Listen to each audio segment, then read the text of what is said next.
That is a lot of toys, everybody. Holy crap. Let's take a look at some of the figures that are going to be available for this giveaway. We have Ramen Deluxe from the Master Universe Origins figures.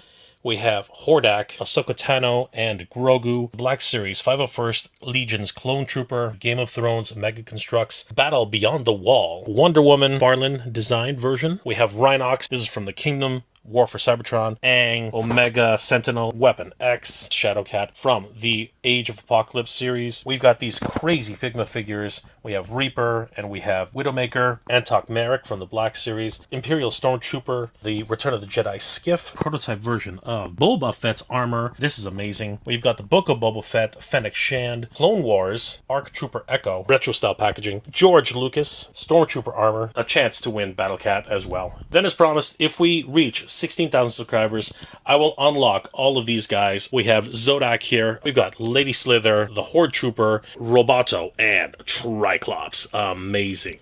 And then, guys, if we happen to reach 16,500 subscribers, we're going to add these figures into the giveaway as well. Camo Khan, Grizzlor, and of course, Wondar. That's right, guys. If we reach 17,000 subscribers by the time the giveaway happens, the Emperor's Throne Room from the Vintage Collection will also unlock, as well as Mafex Psylocke. And you know what? Just for good measure, if we happen to reach a crazy number, and I do mean a crazy number, of 18,000 subscribers, I will be giving away a choice of Serpentor or Mindbender. And if something crazy happens and we actually reach 20,000 subscribers, guys, I will go ahead and give away all three of these guys to one lucky subscriber. Serpentor, Dr. Mindbender, and Master of Disguise Zartan. That's right, everybody. This is crazy, and this is my way of paying it forward to all you guys who have helped me to reach this major milestone. Thank you so much for all the support over the years. You guys are amazing. Gosh, I can't believe I almost forgot the special one-time giveaway of the Ramen Toy Machina Gullwing Special Edition. This is a translucent, one-of-a-kind Gullwing, which will be released only once for the Mega J Retro channel, and this one is transparent. It's very, very cool, and we'll be discussing those during additional live streams. But guys, this will be the one and only chance to get this, so don't forget, you have a chance to get the Machina Gullwing from Ramen Toy during the Mega J Retro 2024 giveaway. There are a couple of rules, guys, and we are going to go through them right now. Number one, you do have to be subscribed to the Mega J Retro channel or the MJR Collector channel. That will give you your ballot to enter. And number two, you do have to like the video and, of course, leave a comment in the description. Remember, guys, you have to like this particular video, 15,000 sub giveaway. Just head down, add a comment with hashtag MJR Collector Giveaway 2024. Let's go. And this will give you one ballot to enter into the giveaway on January 20th, 2024. That's right, guys. That is the hashtag. That is the only way you could be eligible to get in on all of the available giveaways. That's a huge, huge detail, guys. Don't forget to do that. And finally, number three, share this video with as many people as possible, giving them the chance to be able to get in on this incredible video. Guys, this is in celebration of reaching 15,000 subscribers here on the Mega J Retro channel and 7,000 subscribers on the MGR Collector channel. The draw for the giveaway will be held on January 20th, 2024 by the Wheel of Elimination. This will be held during my live stream at 1 a.m. Eastern Standard Time or 10 p.m. Pacific Standard Time. Full rules and details will be in the description below, and a list of all the prizes that are available. I have the full set of rules of how to enter this giveaway in the description below. But first and foremost, you have to head over to mftoys.ca Instagram page and give them a like and a follow, because that's where you're going to find out about all of the latest releases that MF Toys gets early. Because, guys, we are the first ones in Canada to get this, and that doesn't mean that the United States is left out. You guys in the United States can order too. You know, there's a little bit extra shipping, but heck, if you want to be one of the first ones to get this as soon as it drops, Mike has an entire shipment ready to go on January 1st. So guys, definitely bookmark mftoys.ca, make your account, and become a premium member, a VIP member right away, so that you will not miss out on getting one of these day one drop. So Mike, let's definitely get this giveaway. We will be giving away all 4 of these turtles. This is going to be freaking great. Wave 1 is going to be done. They're giving you guys a chance to win one full set of this wave. So it's going to be Leonardo, Man-at-Arms, Mutated He-Man, and of course Donatello. This is a great set to have, and literally right when they drop. So they're going to be doing a draw pretty much the same time I'm doing it. It's going to be happening on the same day, January 20th, for my channel. So I'm going to be giving away all those prizes as I did in this video, which I'm going to link up here. You can see all the rules for that video. But for this particular contest, what we want to do is we want to help out MF Toys Canada, mftoys.ca. So we'd like to get as many people liking and following them on their Instagram account. So definitely head over to MF Toys Canada on Instagram. I'll have the link in the description below where you guys can follow them. Give them a like and follow, and like the picture where they have all of those turtles, the actual Turtles of Grayskull, being displayed. Make sure to like and put a hashtag MFToys Mo2 TMNT giveaway 2024. Definitely put that in the picture, which I'll flash it right here. You can see the one that you need to put this hashtag on. Give them a like on that particular picture as well. Help spread the message about this, and you will be entered with one ballot for the particular contest for MF Toys Canada. Mike's going to try and be there, but I don't think he doesn't do the 1 a.m. too much. But definitely, we're going to be giving these away, and one lucky winner will be able to pick. Will be able to walk away with these. It's a separate draw from my giveaway, but this is in thanks to this community who's been so great. I want to give a huge shout out to all my Patreon and channel member supporters. Thank you so much, everybody. It's thanks to your support that this channel continues to grow, and I really could not have done this without you. You guys are the best. Thank you so much for your support, guys. It really means a lot and really helps the channel to keep growing.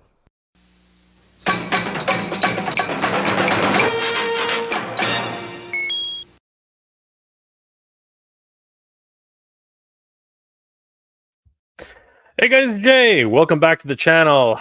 Guys, we are so close to this giveaway, and I wanted to give a huge thank you. Guys, I can't believe it. I really can't. We just hit 16,000 subscribers. Thank you guys so much from the bottom of my heart. Thank you guys. Oh my God, 16,000 subscribers. I say this all the time, but honestly, it's absolutely true. When I started this, I never even thought one person would be watching. I just sort of did this to kind of archive my thoughts about anime, pop culture, cartoons, and everything that I really love in life, growing up as a kid. And now toys have become the biggest part of this channel.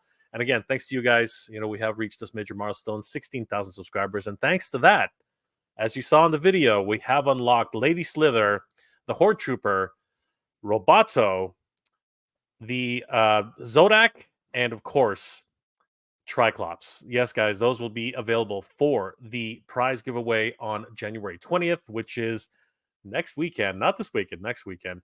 Guys, be there. And of course, you have to limit subscribe on the video, which I mentioned in that intro. But nobody listens to me anyway. So if you end up commenting here with the hashtag, we'll go ahead and count those as well. It's going to be a little bit of extra work, but I know you guys mean well. But remember, you do have to be liked. You do have to like and comment and subscribe on this video as well as the other videos if you can. And of course, you can actually get an extra ballot if you head over to one of my good friends of the channel who have already done so. And remember, whether it's Toy Addicts or what's it called, figuratively speaking, or what's his name, Brick Something. Toy Connections, all those guys. If you follow their channels and give them a like and a follow, you will be and use the hashtag. That's very important too. You will be able to be eligible for an extra ballot. And of course, my Patreon and channel members, my channel member supporters do of course get an extra ballot because of the extra support they always give me every single month. I couldn't do without them. Once again, guys, this is a celebration of reaching 15,000 subscribers, now 16,000 subscribers here on Mega Outro. Thank you guys from the bottom of my heart. It really means the world to me. But tonight, oh my God, tonight's all about something completely different. Holy crap, everybody. So for those of you guys who follow my other channel, MJR Collector, you probably already know here in Canada, we've already hit the $45 mark for action figures, which is absolutely insane. Just to give you a little bit of reference, whenever the United States has a price, we usually get about $5 or $10 in the past, maybe even $15 in the past on top. But that's because of the exchange rate. But the fact that we actually hit $45 for Marvel Legends, as well as $45 for um, uh, um, G.I. Joe Classified, just blew my freaking mind. And then, of course, we also did reach $45 for Power Rangers. And you can imagine those things just sat on the shelves for months and months and months. And now they're showing up everywhere. They're showing up at all our discount stores. They're showing up at Dollaramas. They're showing up at Marshalls. They're showing up in a lot of different places. So today I wanted to talk about, just what the hell is going on with the pricing of toys in general. And to help me along with this, I've brought along a very special guest who is not shy to talk about his opinions about prices of toys and, of course, all manner of toys. We're not just talking about one company; we're talking about multiple companies. Please help me welcome to the Mega G Retro channel, a punk with toys. Lawrence, what's going on, my friend? How are you doing tonight? What's going on? But I'm doing pretty good. Good to see you, my friend. Happy New Year. Yeah, I haven't seen you since the New Year. Yeah, I haven't seen you since. I saw you right before because you did. You summoned me like that Friday. And you were so sleepy, but we went until like 4 o'clock in the morning or whatever it was, and it was almost 5 in the morning before we finished talking after. It was great. It was awesome. It was so amazing. We had the best time, didn't we, Lawrence? It was a great great time. How have you been, my friend? What have you been up to? You know what? Things have slowed down, and I've walked away from YouTube. Really? No, I haven't walked away. I just all the G.I. Joe stuff came out, for doing the reviews and everything. So I really haven't had much to do. So other than my live streams, I've jumped on Oz's too, but I just I kind of got to shut my mind off after a while because we do so much, so much content. Sometimes you just got to. I think you know what it's like. Yeah. Sometimes you got to step away. But yeah. I'm not saying I didn't step away from it. I just needed to walk away and not think about it too much or watch everyone. So it's understandable. Again, sometimes you do need a break, and sometimes you need a little bit of time to yourself, especially during the holidays. And we're back, right? This is the first. Yeah, like I say, people don't realize how much time we sit in these chairs. I think a lot of people that don't do streams, they just think like, oh, hey, you know what? They walk in and at 9 o'clock on Monday, he hits that button and he goes live. And it's like, well, we sat here before this. We need to make sure the stream is working. We got to get the slides, have to have a topic. If Michigan is playing, then, well, everything goes to shit. Yeah, makes it harder. Makes it harder. Definitely. I know the feeling, especially when the Jays are playing, or when the Tigers are playing, or anybody, right? So yeah, well, I mean Michigan just played for the national championship last month. Oh, nice. So it was like I actually, for the first time, I brought people on because it just became like I couldn't concentrate. They blew them out. They haven't won a national championship since '97. So you're just like, on one hand, you're like, I should have just not even done the show. But I already missed on Christmas, so I can't. Yeah. I only missed twice last year on Monday. So. Yeah, but nobody would have held it against you. I'm pretty sure. But at the end of the day, everything went well, and here you are. We're back, right? We're back and doing this, and we're talking about something which is right up your alley, Lawrence. So I had to bring you in. I'm like, this is gonna be great. We're gonna dissect what Uncle Toddy is doing to the toy industry right now. And you know what? This is surprising. What Todd McFarlane's doing, because normally he's like one of the most reasonably priced figures on the market, as far as I can tell. I mean, at least compared to Marvel Legends and a lot of the other ones like Star Wars and such. Was this a surprise to you? Were you shocked at this, and like everybody else, or is this no longer a surprise anymore? Yes and no. I know, Uncle Todd had talked. He said he's going to be the last person to raise the prices. Mm-hmm. And I think the prices started going from $20 to $22 at Target and stuff. Mm-hmm. And Payne actually was the one that hit me up and said, "Hey, you're going to talk about this Monday." I hadn't even seen it yet. Um, but I think, and again, I did quickly look at it and everything. I mean, $40 for figures. Yes, they're build the figures, but again, they're only online, which means you're also paying shipping and handling. Mm-hmm. I think it's kind of crazy, but also I don't think this is going to be the norm for his figures. Maybe online when he does something that's a lower quantity run, but he's really kept the figures down. I can't see him completely changing um,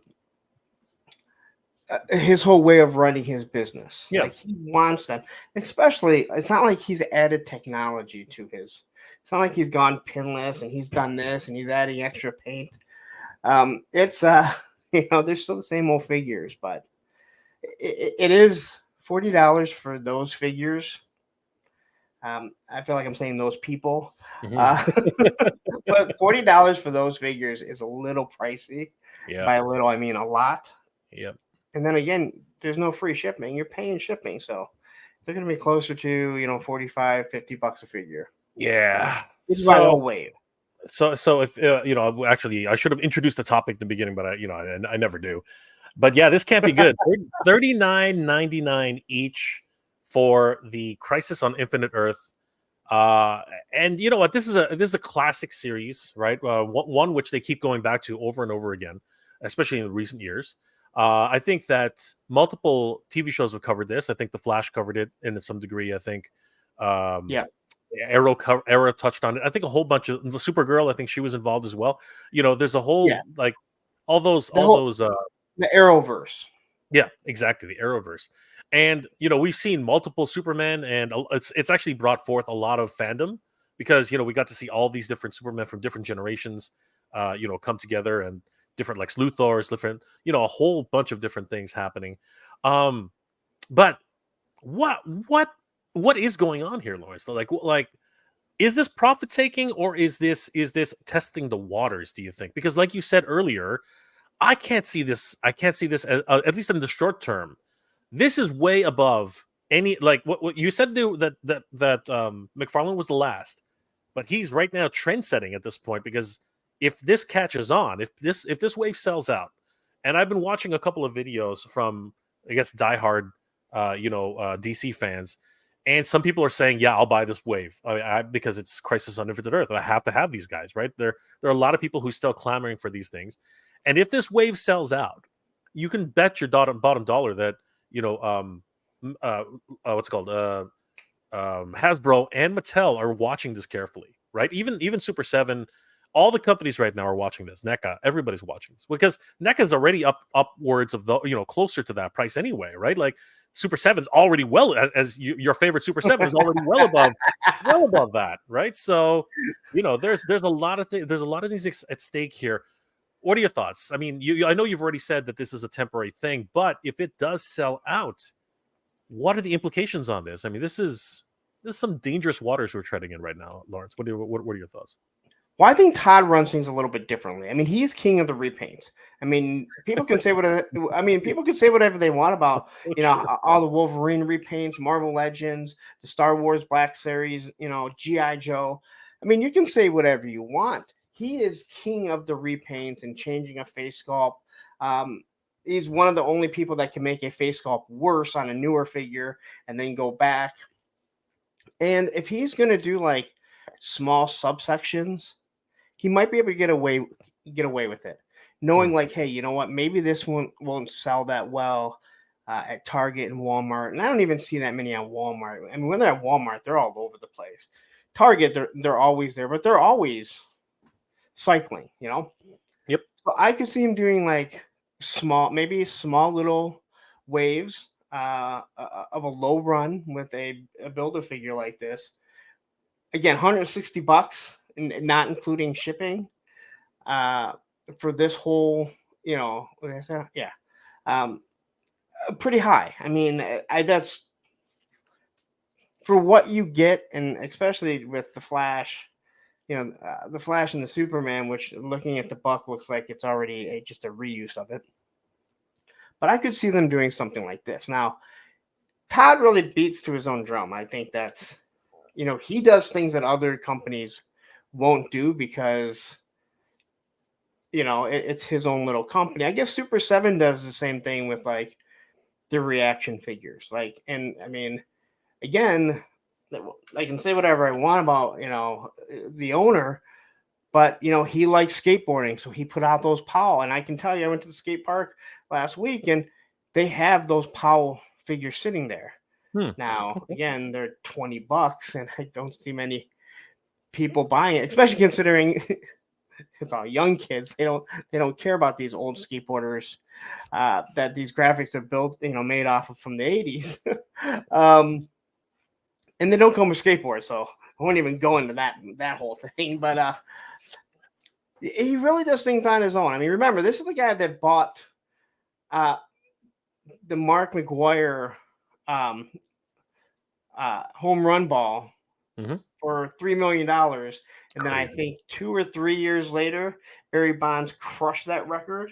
Yep. So it's worth absolutely nothing now.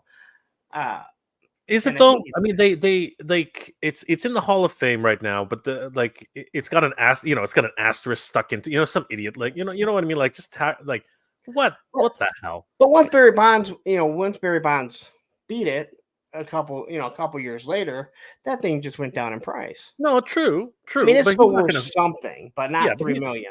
I know, but he's not going to sell it. He's going to Toddy. He's no. I mean, I watched a whole documentary on him not too long ago, and he's a fascinating guy.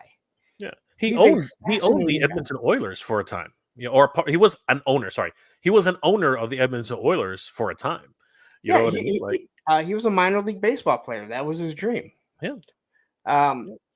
But again, he just does things to he beats to his own drum.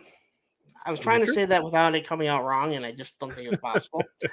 I can't see him raising the figures that much. Now, I know there was another prominent channel that was really talking about this, saying that, this is just, the beginning, and next thing you know, all the figures are going to be in this price range. I don't see that. I think he really wants to keep these figures down because he's making his money on those repaints. We all know that's where you make your money. You can look at the G.I. Joe Classified team. I was actually just looking at one of my Vipers, and I'm like, they made so much money off that Viper mold so far because they've done it so many times. And, you can look at other little companies. They do the same thing. So I don't see this being a trend unless this does really well, where he can do like little subsets of characters. But again, people can look and go, well, I can get Superman and the Flash anywhere. It's those other three that aren't going to be as easy. And one being a Build-A-Figure. This is definitely one of those weird situations. And again, it really throws into question what exactly is happening here, right? And there's actually a pretty good amount of comments here that in the chat, which are pretty good. By the way, thanks to everybody who's for being here tonight. Dem Wan says, sucks you would have bought that Superman for $40, but nah. I hear you, brother, but again, some people really want this version of Superman. This is like Earth 2 Superman, apparently. Largo's Lair. With tax and shipping today, Toddy Mac is approaching high-end import prices for what's generally considered a $20 item. Not cool. That's a definitely good point, Largo's Lair. For these figures, yes. Yeah, for sure. Because they're not actually new molds, as you said. These are their standard bucks, as far as I can tell. Like, unless we both look, unless we get our hands on them and realize, wow, these are brand new bucks from the waist down, from the whole thing, right? But just on first glance, I can't see it. The other thing Uncle Todd doesn't tend to do is he does not do comic accurate or movie accurate. There's always something that's a little different because he uses a mold from something else, and you're like, oh, hey, you know what? That has this on it, or that has from this line, because he just has to repaint it. And then he's going to redo it again. Mm-hmm. So, yeah, it's his MO. It seems like a bold move. I know. Eric Valdez, Star Wars O-ring figures. You know what? And there's the other thing we need to touch on today. He just signed a multi-year deal for Hasbro products. You know what I mean? And it's not, Star Wars is not in that camp, though, just so everybody knows. Star Wars is not part of that equation. But Power Rangers, right? I believe G.I. Joe is not in there, is it? We're gonna have to double check. He's doing Page Puncher G.I. Joe, so that's the There little we go. 3-inch with the There we go. comic. Yeah. But I mean, there's no way they're going to let him do 7-inch figures because they already have the classified line. I hear you, but if the money's I mean, you could say that, but Super 7 is doing 7-inch figures, right? So it's tough to say. And well, that's right there. Is Super 7's also doing it? Yeah. And they also have. I agree. They also have the 3.75 figures. Yeah, I agree with you though. I don't think they'll be able to do the 7-inch. I think you're right. The Page Punchers are probably pretty much where they're going to be. And honestly, how do you go to Lenny and the G.I. Joe team and be like, yeah, we're going to let him do 7-inch figures too? And they'd be like, have you seen his figures? They're garbage. I mean, honest to God, like, I mean, they're don't get me wrong. They serve a purpose. All right. And at $20 to $22, it's not a bad price. Mm-hmm. The $25 ones that usually come with the Build-A-Figure, again, not a bad price. Sure. But again, the technology is archaic. It's not that he has that he uses pins. I can overlook pins if they're painted properly. His pins are gigantic. They stick out like a sore thumb. And even his molds. I mean, his sculpts used to be amazing when he started. I remember collecting the early McFarlane Spawn stuff. I still have the original Spawn figure. I have the meathead one, with the stitch up face from Batman's Batarang. And I had a whole bunch that I got rid of over the years. And those sculpts were amazing. A lot of them were 5 points of articulation. They weren't the greatest, but you really weren't looking at it back then. And now, I mean, some of these face sculpts that come out, you're like, oh my God, like, how did that get by anyone? I mean, we thought Falcon looked bad. I mean, but yeah, it's an interesting thing with Todd, and I think a lot of people were happy at, as you said, at the $19, $22 price point.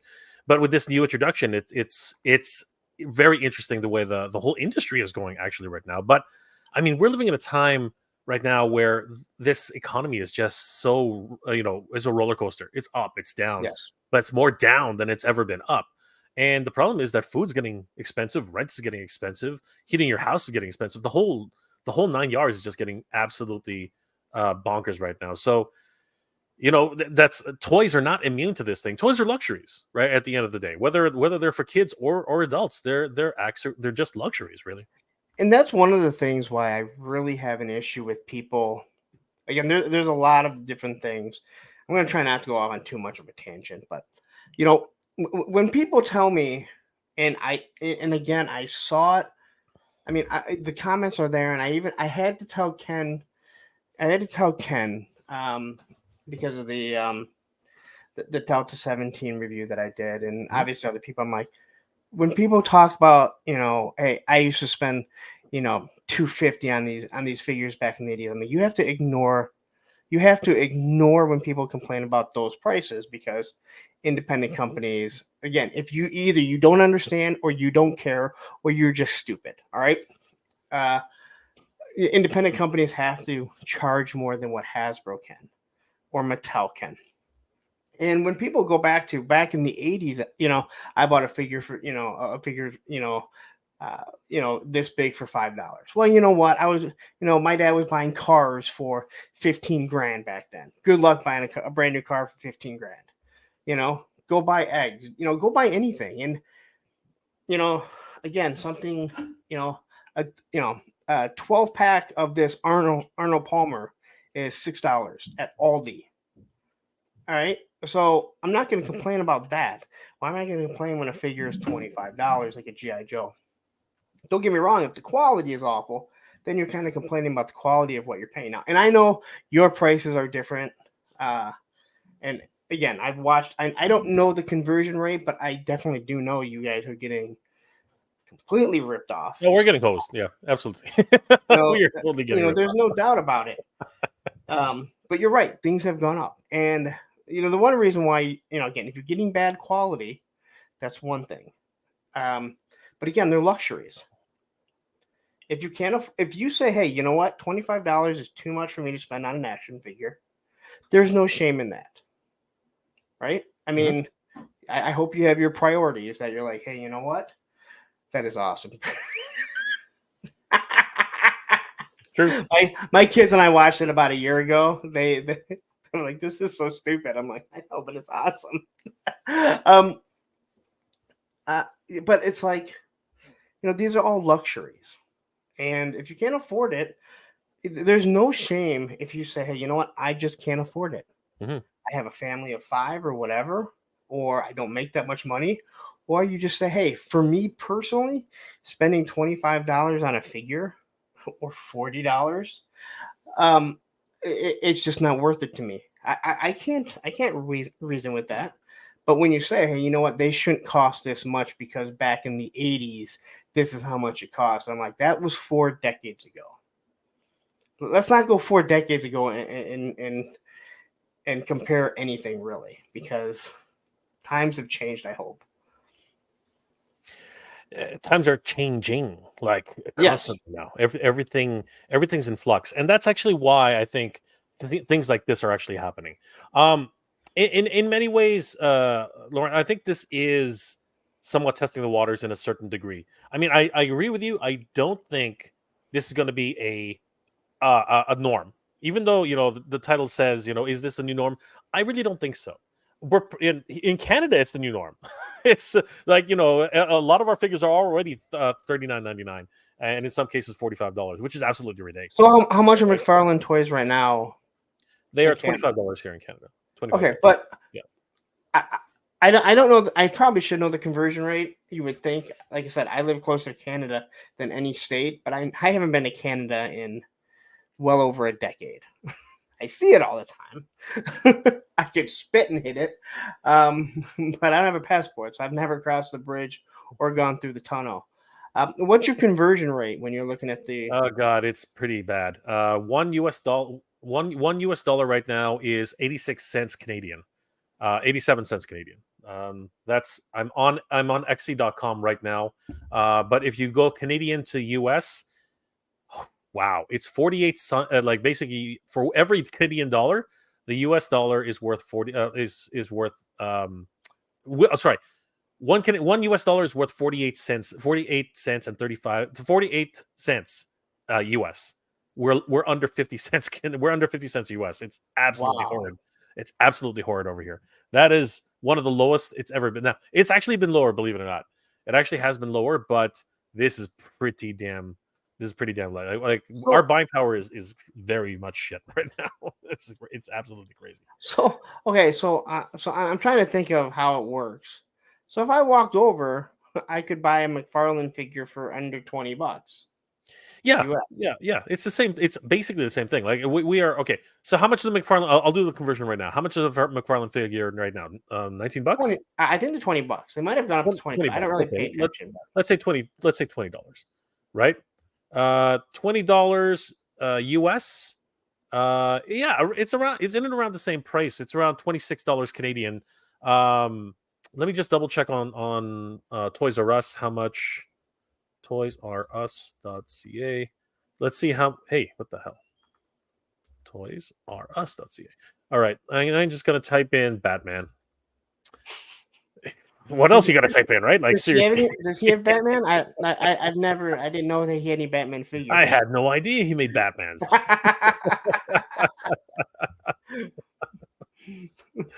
Oh my God, that joke is just going to keep going. It's the joke that keeps on giving. Do you think he's looking at Marvel? Do you think he looks at Marvel and he's like, "Oh, you know what? I can up your Wolverine. And for every Wolverine you put on, I'm going to put out 3 Batman." Exactly. All right, so we are using the most expensive toy store in Canada, which is Toys R Us. The Batman Hush edition is $29.99. But if we were to go over to GameStop and type in DC Multiverse, you know what? Why don't I show you guys what I'm doing? That would be nice. Let's see, how do I do this? Just don't dox yourself and put your information out. I know exactly. You hear that, Oz? Don't do that. That was so. It's a scary thing, the internet. It really is. All right, we can see the screen now, right? All right, so sorry, Hyperdelic. We're gonna have to blank you out a little bit. All right, as you can see there, Hush Batman is $29.99 at Toys R Us. Right there, he Yep. is, Hush Batman. But if we go to GameStop and type in DC Multiverse, come on, where are you? Oh, everything's on sale. Hold on. I'll tell you what. I mean, I'm assuming it'd be the same in Canada as the US, but I used to tell people like a year or two ago when they were trying to get into classified, I'm like, go on GameStop and look at all the clearance and sales they have on some of the older figures. Oh, keep going. I was just. Oh no, that was it. Just that Yeah. they have some really good deals when they go on sale. Yep, absolutely. Even here, so as you can see, price was $24.99. Right. Okay. This one's on sale. Obviously, it's freaking Black Adam. So yeah, about $24. And then the conversion rate, yeah, it's in and around that. It's around $26. You guys are getting way better if you come up here, right, for a day, 2 days, whatever, Lawrence. You will definitely be able to save a few bucks. Not a great amount of money, but you will be able to save a few dollars up here. Absolutely. And you know, it's and if you go ahead and you pick up, look at it this way, if you pick up a GameStop membership up here, right, you know, pay the extra $10 every that gets you another 10% off. So you're saving even more. You know what I mean? So I mean, like it is. I mean, Detroit's only a hop, skip, and a jump anyway. You could literally go border shopping and have a good time. Oh yeah. Well, I mean, you don't have. I gotta get the enhanced license and the passport. Again, like I mean, they're building the second bridge. I mean, again, like, I'm not joking when I tell people like I'm closer to Canada than any other state. Well, Buffalo is a bit. Actually, no, you are. Yeah, you. No, it's true. That's actually true. I'm 8 miles out of Detroit. Like, absolutely. Yeah. So, yeah, for sure. I mean, 100%. I mean, we used to drive to Sarnia Skate Park. There you go. Yeah, that's further because that's going towards Port Huron rather than going into Detroit because there's the tunnel, the tunnel and the bridge to Canada. Mm-hmm. Now they're building a second one, so. They keep going. It is what it is. I mean, we're still big trading partners until somebody decides not to. So it's just going to keep happening. Well, you know, for us, you know, not me because I don't drink, but once kids hit 19, they would drive over there and go drink. And before Detroit had casinos, they'd go over there because the Windsor Casino was right there. Oh yeah. And no, I do believe girls still go over there for. Danny's, the male strip club. We were just talking about this on something. You guys are killing me, man. It's legal. Yeah. It's legal. 100%. Come up here and drink a little. What is illegal? What's legal age in the U.S. again? 21 still. 21. All right. So that's 3 years, and you're already having a good old time. It's great. Oh man, I mean, there were so many kids like the moment they graduated. Oh yeah. There's a lot of. I don't drink. I've never drank, so it didn't matter to me. But like for me, I mean, I was born. My birthday's in December, so I mean, I was 18 early on in my senior year. Mm-hmm. So there's a lot of people like me that, you know, they didn't go away to college. They went to community college or just started working, and they were going right across the bridge or had that fake ID, which I couldn't even imagine using a fake ID in a foreign country these days. Yep. Oh man, I guess times have changed because, this will be my 30 year. This is actually my 30-year reunion. Is that right? Yeah. Damn, man. Are you going? What? Are you going? I haven't even heard anything about it. I went to the 20. Somebody has to organize it. That's the problem. Somebody still has to organize it. You know, food's got to be purchased, right? It's actually kind of funny because the president of our class and the vice president are still like big into doing stuff like that. Matter of fact, the vice president, he's like super teacher, so he's all Hey, he's all about that. But yeah, you're right. Someone has to organize it, but I do know for the 20 year, because that was really when Facebook was getting kind of popular. They had found out, like, a lot of people found out, like, right, I think for the 15, all the popular kids kind of did one. And they were like, well, we decided not even to do one because, a bunch of us got together anyway. And it's like, you mean all the popular kids? But Yep. yeah, It is what it it's is. interesting. I've never been to a reunion. I just see it as a waste of time. I don't need to see some of my old friends who are more successful than me. You know what I mean? I just can't. I can't deal with that right now. It's popular. It's just like in high school. It's a popularity contest all over again. So it totally. What was funny is that for our reunion, they were showing slides, and it was all the popular people. Yeah, and I remember we went out afterwards, and I was never one of the popular people, but I knew a lot of people. And I was talking to someone, and the girl goes, I told everyone, to send me pictures. And I was like, you realize, like, so many of you had alienated people that those people didn't want to send you guys stuff. It's true. Like, I understand what you guys tried doing, and maybe you've grown. I would hope so. But yeah.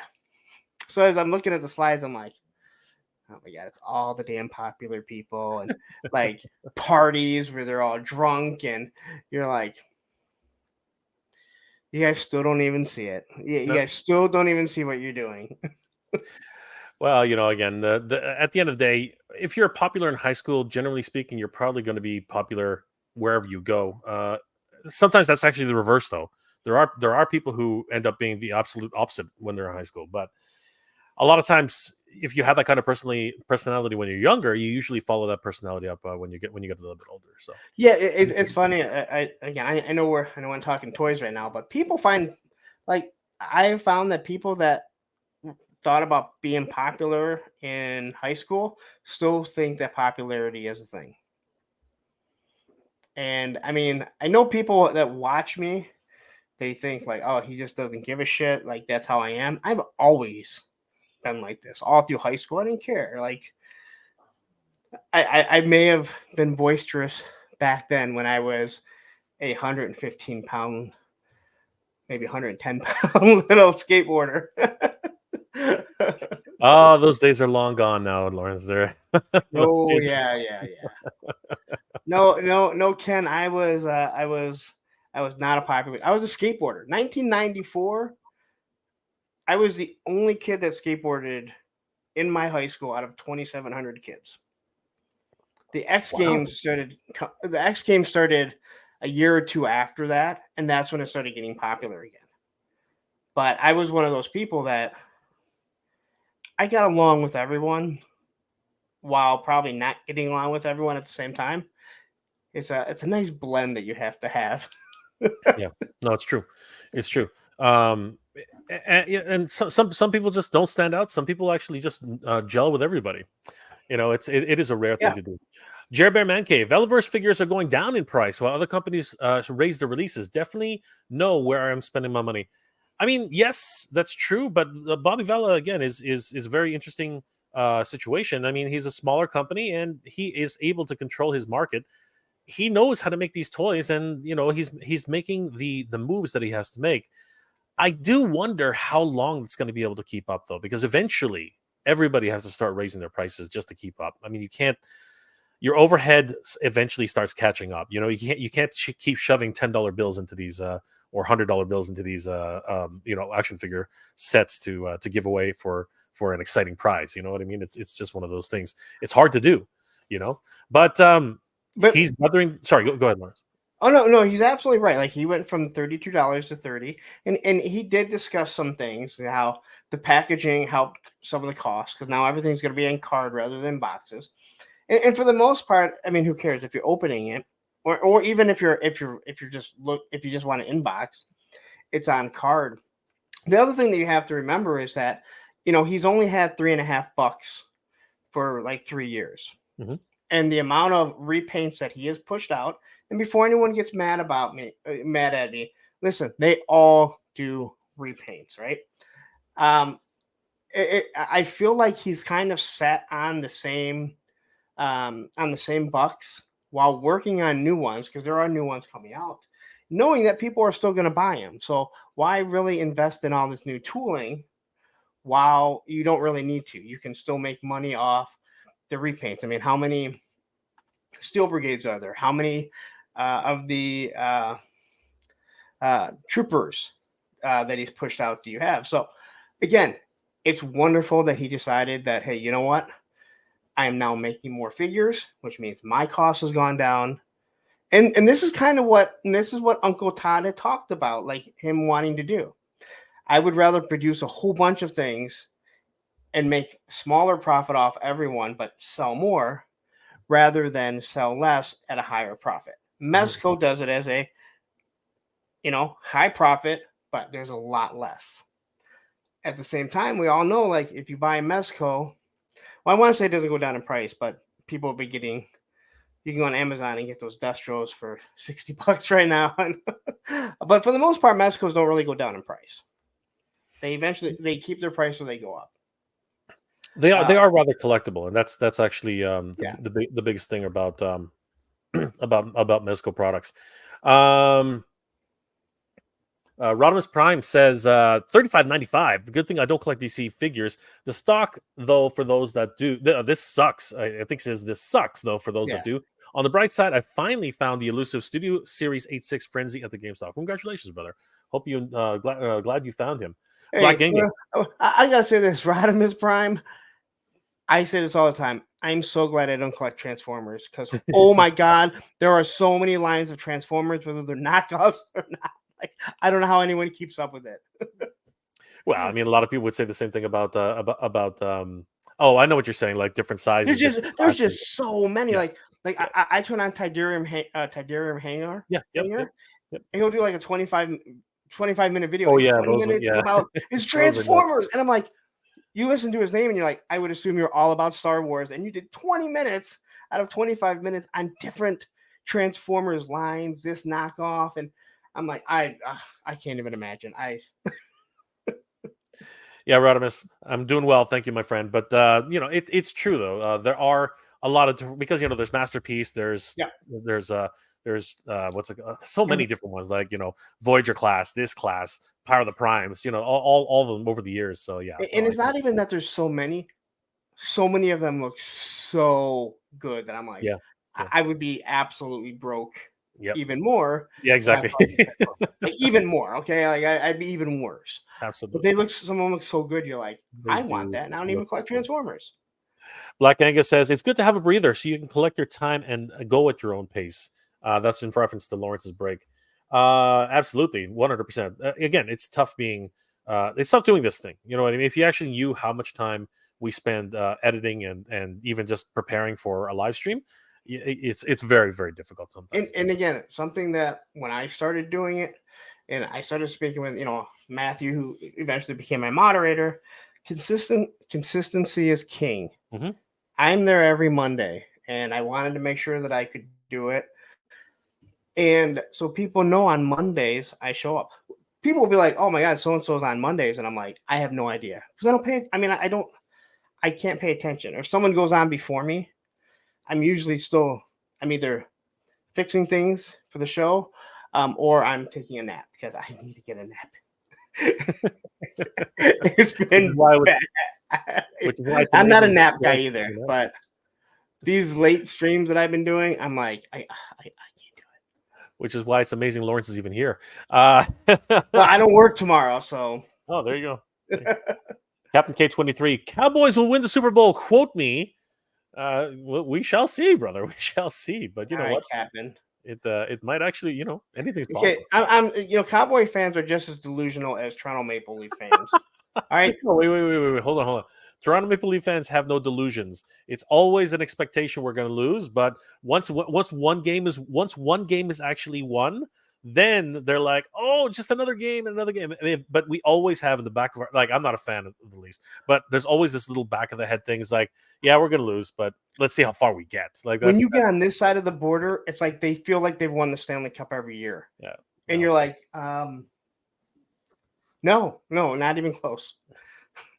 are those expats from Canada, like, or are they just Leaf fans from the States? Is that what we're talking about here? Oh well, no, because we'd have a lot of Leaf fans. I would call it. Yeah. Because, Resident. because Windsor, you're divided. Yeah. You're a Wings fan or a Leafs fan for the most part. Yeah. Basically, you're saying a resident Leafs fan in the States. But Okay, Cowboy fans, they act like they've won it every single year. And it's like, you haven't won it since '93. The last time a Canadian team won the Stanley Cup. Yeah, this is true. It's true. And the one that made it the closest, they trashed their own freaking city. Figures. Damn stupidity. Here's a little bit of sports trivia that you're gonna go, wow, I never thought about this.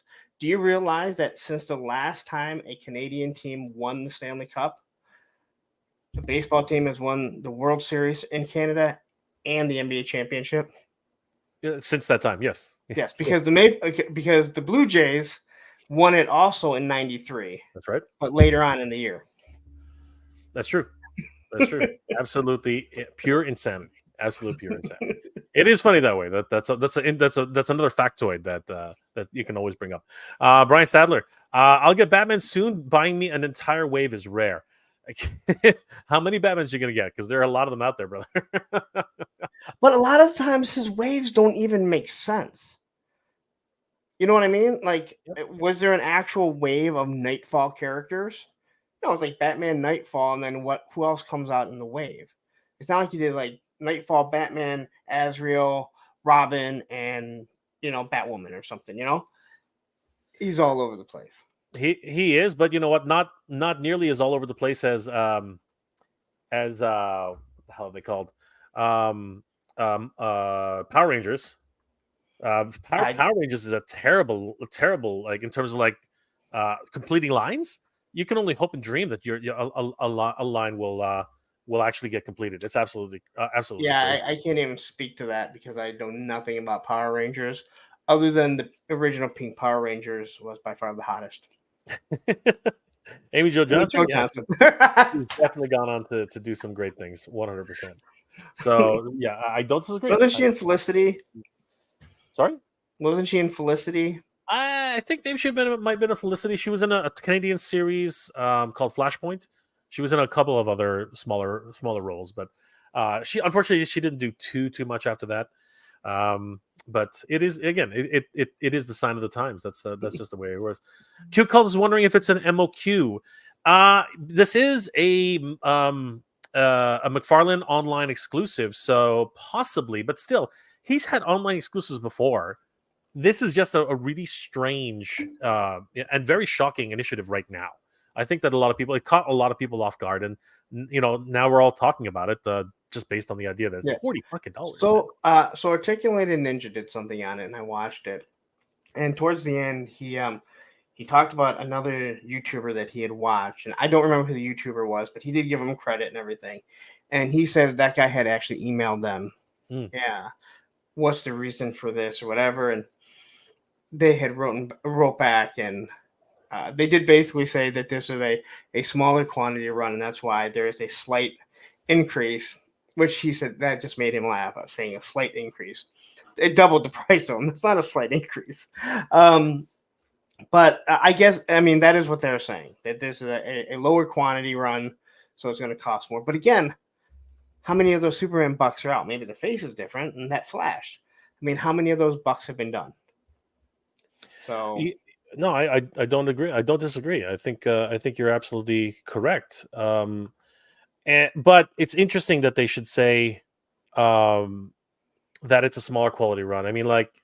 It's not like it's not like it hasn't been done before. He's had smaller quality runs. He can't say that, right? But I don't know. It's just a very strange turn of events right now. It really is an interesting time that we have right now, because I don't know. And I really am just concerned in many ways that this is going to set some sort of crazy precedence, and we really have to look at that. So bringing that point up, though, Lawrence, here I found it. One of the friends of the channel, the Badass Reviews, brought this up. So This was a direct quote on their Twitter page, I believe. McFarlane Toys. We understand fan concern about the price. This is a limited edition build a figure wave and is gold label exclusive to the McFarlane store. The price point is not necessarily indicative of the price of regular product lines. The bundle price is 10%. The bundle price with a 10% discount code is $24.30 per figure. What the hell? You can apply the coupon code MTS10 for 10% off to reflect this price. Okay, that's weird. That is weird. So hold on. That almost feels like oh shit, there's a backlash. Yeah. Get that code out that we've had like waiting. Like the $1 code, remember? Yeah, the $1 code. That'd be awesome if that's what the code was, $1. Yeah, $1.10. $1.10. It was ridiculous. Is that because again they screwed up, right? But $1 sold out, right? But this one is a completely different. So you're absolutely right in terms of like the theming of it, right? But this is just weird. It does seem as if they had this code ready and just to appease everybody. But how does it get down to $24.30 a figure? That is like half. That's nearly half of what they're talking about. Let's take a look at this bundle price here, Lawrence. Sorry, go ahead. I'm going to look at this bundle price here. No. I'm just looking. I'm just wondering. So there must be an actual bundle price that you have to go deep to look for, right? Yeah, let's find out. I'm gonna take a look here because here's that's still only 20% off. Yeah. Okay, so here's the actual. So this is the single price right here on McFarlane's McFarlaneToyStore.com. $39.99 for single order figures. Let's see if we can find the bundle because I don't remember ever seeing the bundle itself. So pre-order. All right, here we go. Whoa, hello. Wait a second. There's a sale. All right, Lawrence, there's a sale. So, and then you get 10% off of that. Okay, yeah. So 135 minus 10%. Let's just do the math here. So 135 minus 10% equals 121.50 divided by 4. And you're looking at it. She's not exactly right. It's $30.37. If somebody, I don't know, can you double check on that, Lawrence? Because that's the number I'm coming up with. That's $5. That's still $5. $6 less. $6 more than what she said it was. Than what they said. What it said. Sorry. Go back to what it said there. Yeah. About the so the bundle price with 10% discount code is. So it looks like there's a bundle price plus a $10 discount code. Okay, and then you get another 10, and then you put in another MTS 10 for another 10%. Because okay, let me do the math here. Okay, all right. So 135, right?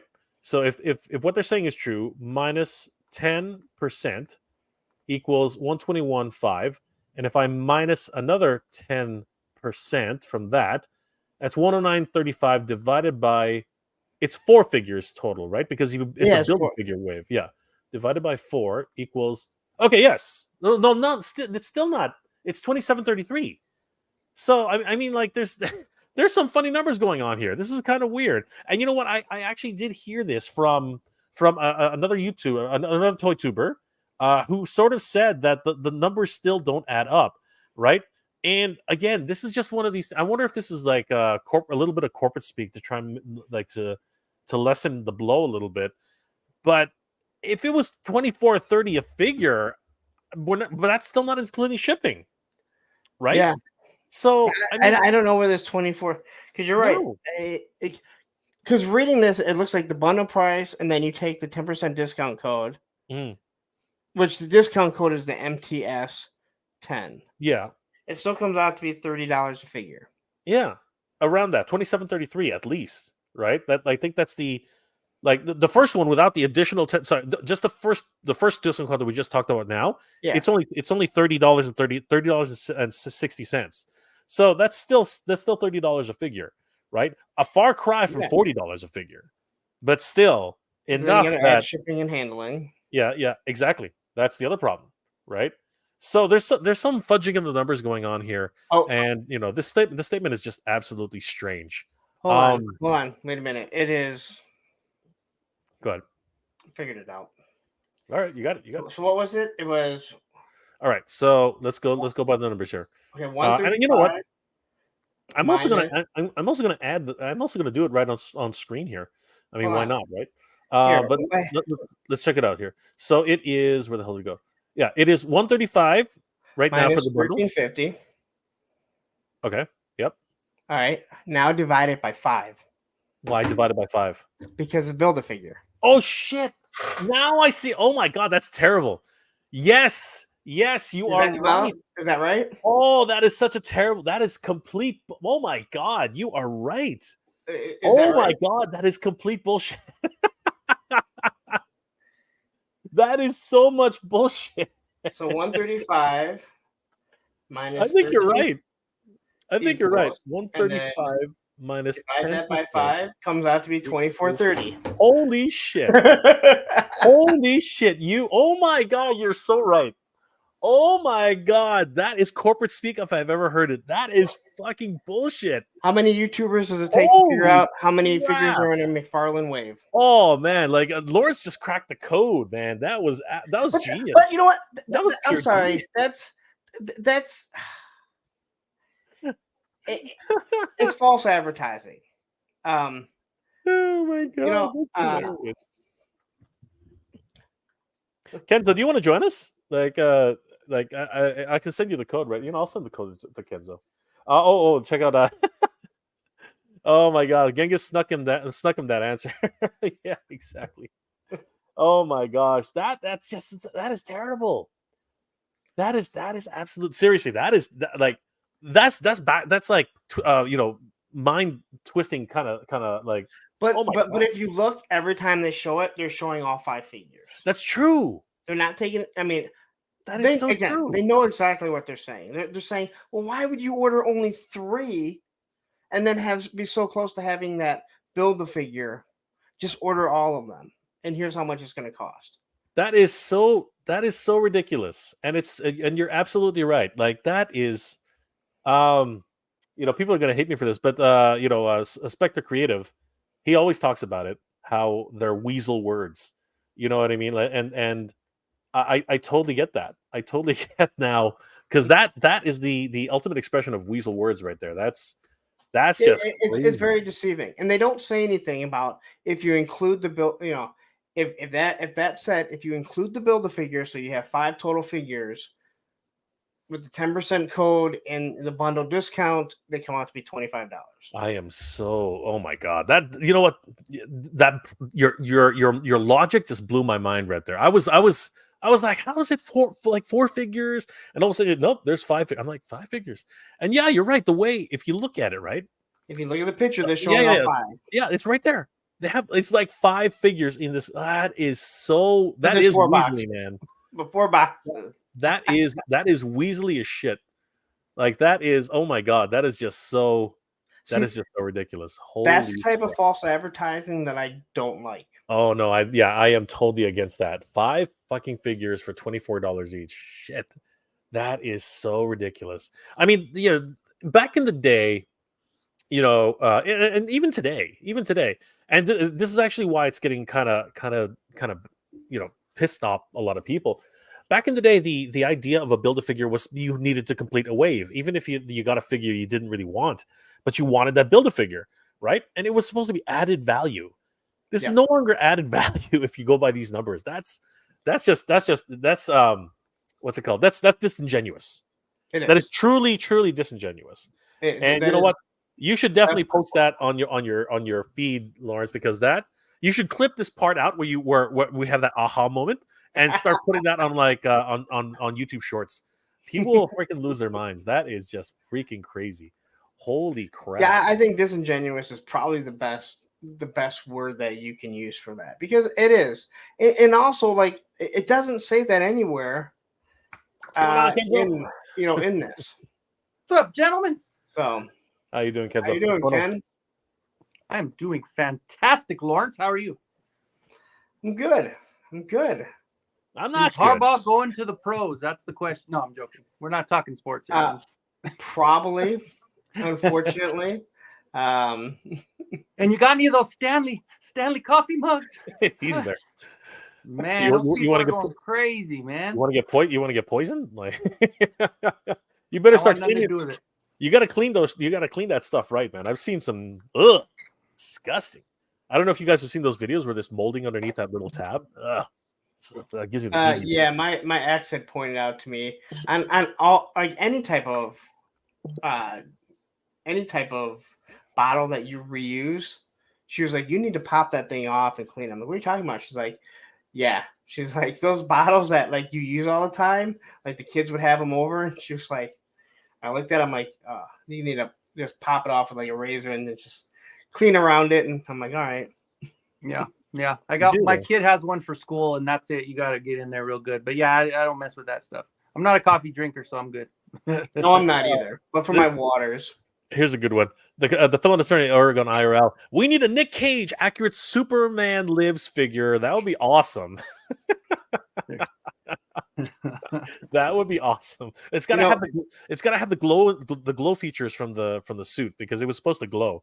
It was supposed to do the Green Lantern thing before Green Lantern. That was the way it was supposed to be. He put a Nick Cage head on it, on like the biggest Superman buck, and then try and paint it that way, and then in 6 months have a new buck out that would look closer to it, but then he'd come out a little bit later with a different Superman head and repainted, but you'd see where the necklines were supposed to be. Oh, so bad. Yep. He was in way better shape then. You know, he was I think he was doing Con Air. And you know, he was supposed to do Superman around the time of Con Air. Okay, so listen. Many of us bald, okay? Many of us bald. Okay. All right. But I don't think Superman should be one balding. All right. I'm just gonna say. All right, he should have a nice full set of hair. Dude, we need to get you one of those. That's what wigs are for. Oh, it'll be gone. It'll be gone once it's once the weather breaks. And what is that? A hair in a can? Don't you guys remember hair in a can? That was just the dumbest ad I've ever seen in my life. Oh my what was that? Shallow Hal, where Costanza was using that stuff? Yeah. That was a good one. Oh my gosh. George Miller's Justice League Mortal Wave, yes. Chris Allen, Kenzo, what's up? How's everybody going? Brick something. McFarlane struggles with Superman faces the way Marvel struggles with He-Man's faces. Mattel struggles with He-Man. I think McFarlane struggles with faces in general.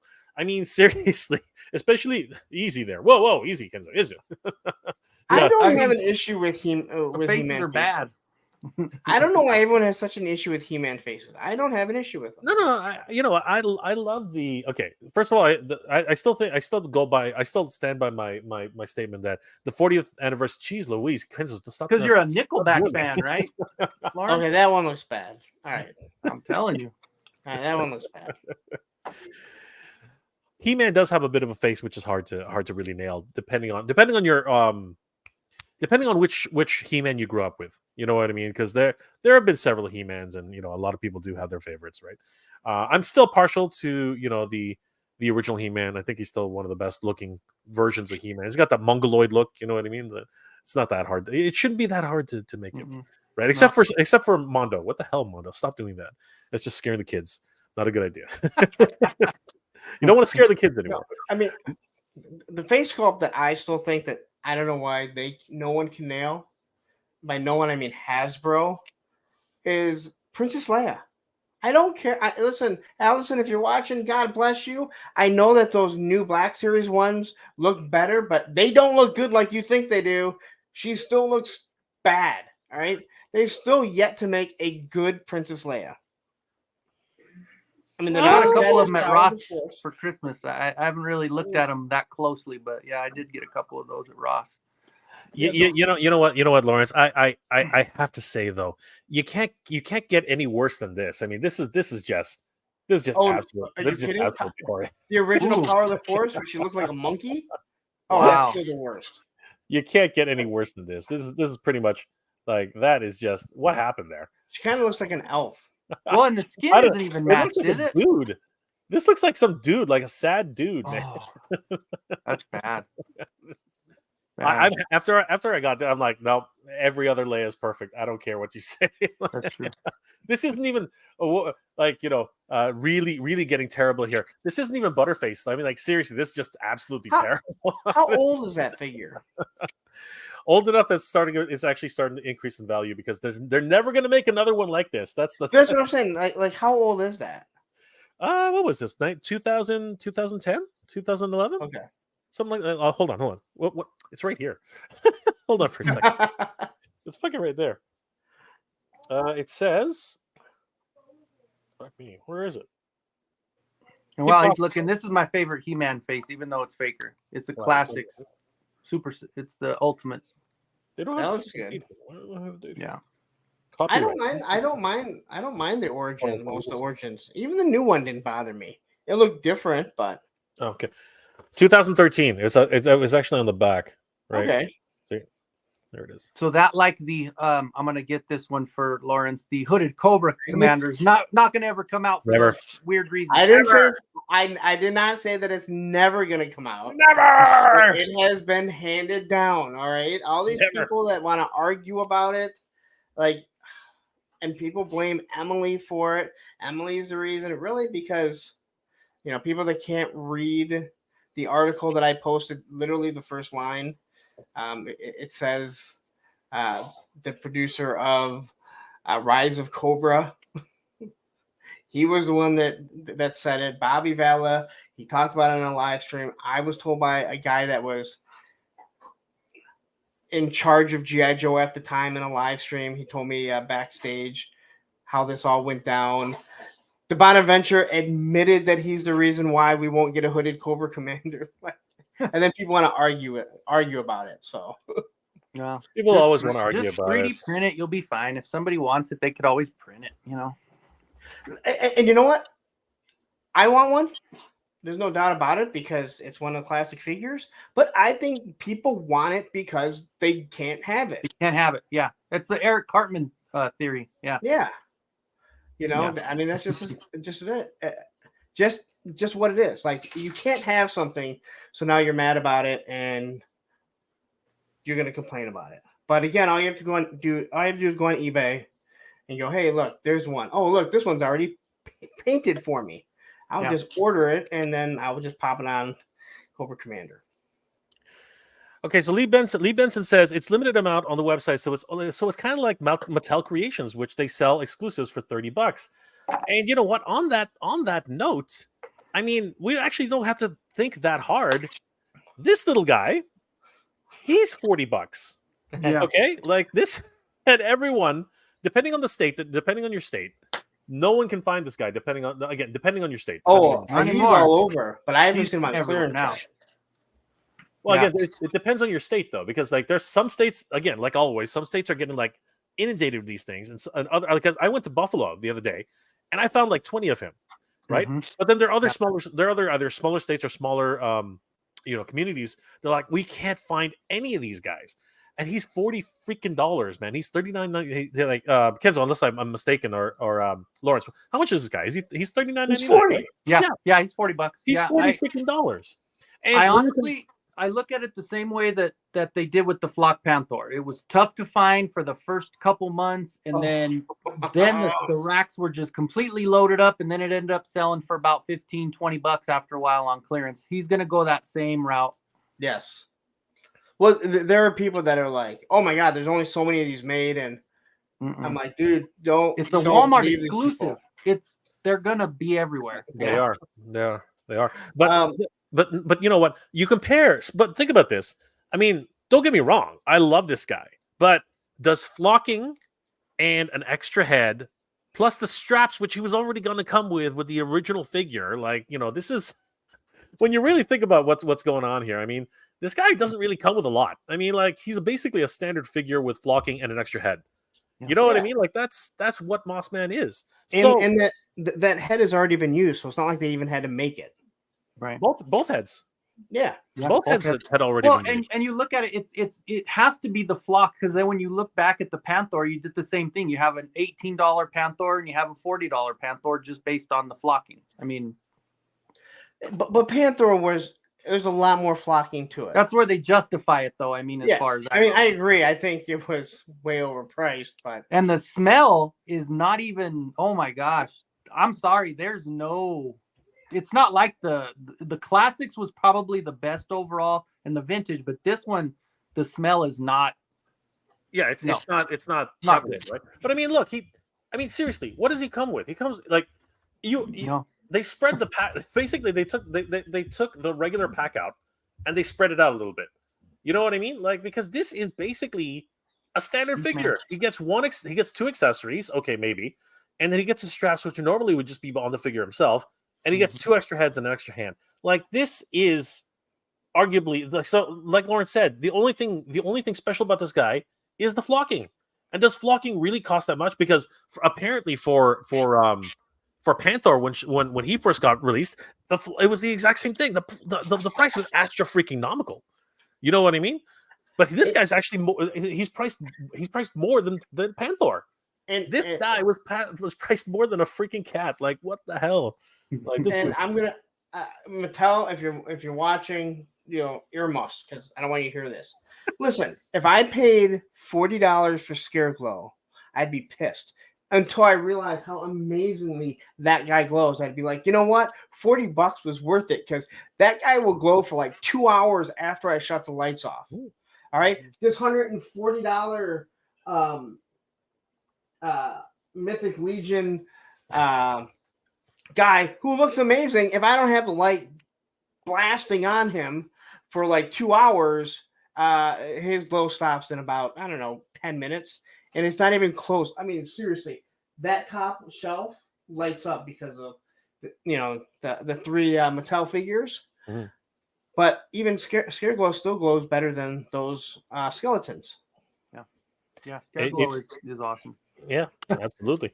Bryce H says, I guess it's hard to find in Southern California, but in Northern California, where I'm at, he's sitting on shelves 2 rows deep. So everybody in SoCal, take the 2-hour trip up because you're probably, well, what am I talking about? 4-hour trip up, but head north, because apparently that's where you're going to find. Or just wait a couple months, because those racks are still going to have those on there, and it'll probably be half price.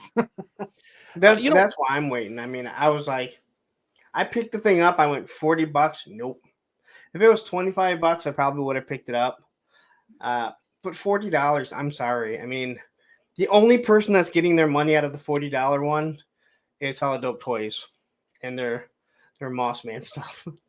Like, he's the only one that's getting the money out of that. And that's all him making jokes about, like, I got to get my money out of this $40 damn figure. Brick Something says, flocking is the next step at the factory, and I assume it's uncommon. It's an uncommon one these days. So that's likely the real factor in their pricing. It still sucks. I hear you. But for the minimum quantity order that Walmart usually asks for, I wonder if they could have done it at a cheaper price. You know what I mean? But I guess Walmart has to make their money too, right? So it's. But here's the whole thing. No one is saying it shouldn't cost a little more. But twice as much. Double, yeah. No, yeah. I'm with you on that and one. And they slapped that little collector's edition on the bottom, and that's it's more expensive than Slitherina, whatever her name was. I don't know. I have her, but I have no idea. Lady Slither. Lady Slither. No, Lady Slither. Lady Slither is more expensive actually by $10. So yeah, Lady Slither. Lady Slither is $35. I thought she was 35. Oh, sorry. I'm looking at the Canadian price. Yes. How terrible of me. How terrible. How terrible of me. Okay, listen. Backwater Canada. It was 35 USA. Yes, correct. Or 51A in Canada. And arguably, look how much more stuff she comes with. Yes. She comes with a ton of crap comparatively. And stuff that had to be new, had to be new tool, like newly tooled. Yeah, no, this is brand new. This has never ever been released at all, and that's absolutely crazy. So yeah, no, I'm on board with you, Lawrence. That makes no sense. Like how? I mean, so it's a little bit more expensive after shipping. Yeah, and technically like $2. Yeah, and you know what? Most of her is repaint, right? Except for her, I think her top is new, her head is new, and she got soft goods cape, and then everything else is brand new. You know that connector piece, even the tail itself. Yeah, it's all brand new stuff. So, but even Mattel Creations, like their standard figures are still the same price. yep, And then the deluxe ones are $30. yeah. Yeah, again, but we are seeing a rise in cost. I think direct sale cost, right? But yes, in terms of just saying that 49.99, you know, is scary. I still say that, you know what, it depends on what you're buying, because like I said, like Mossman is freaking $40. Like, you know, that should scare anybody. Like, seriously. But people are actively hunting this guy. You know what I mean? I did. Right, I wanted to hunt him, but you know what? Thanks to good friends of the channel, I was able to pick him up. Oh, I was excited when I was able to grab him, man. I hustled down there, I found him, and I was like ecstatic. And now I go and I'm like, oh, great. At least he hasn't dropped in price yet, though. But the excitement was totally worth it, because I love that feeling of getting him for the first time. You know, absolutely. We felt like he was rare. but you felt like he was rare. Felt like it. You mean like your feeling when you went and got this figure? Oh yeah. I got him that Friday or that Sunday when they said he was going to be there, and I couldn't believe that he was there. And he said he was gonna. The kid said he was gonna be there, and I went there, and he was actually here. That's rare, man. Usually they say something just to get you out of the store, and now that one actually was true. So that was cool. But yeah, no. I still like to hunt this, even if it's stuff I'm not going to collect. Like, I still like to just see it. I just like to hold it in your hand and be like, you know what? I could buy this if I wanted to, even though a lot of times I don't. Just there's something about that hunt. And I've mentioned this before. The thing that I hate most about how things have become is that when you walk into 3 or 4 Targets in a morning, you know how long it takes to get back to the toy section. Just knowing that there's not going to be anything, but you're like, you know what, I'm already out. I might as well go do it. Just the fact that now that we know schedules and when things are shipping for the most part, it really does take the fun out of it. When you just go to Toys R Us and you're waiting and you're like, all right, you walk in and you go there and you're looking down like, oh my God, there's new Star Wars. Or you could look and say there's no new Star Wars, but then you look around Playmates and it's like, oh, look, new Star Trek figures. It was just fun. Like there was always a chance new stuff was going to come. Now it's pretty much like, all right, well, we know G.I. Joe hasn't even shipped their stuff.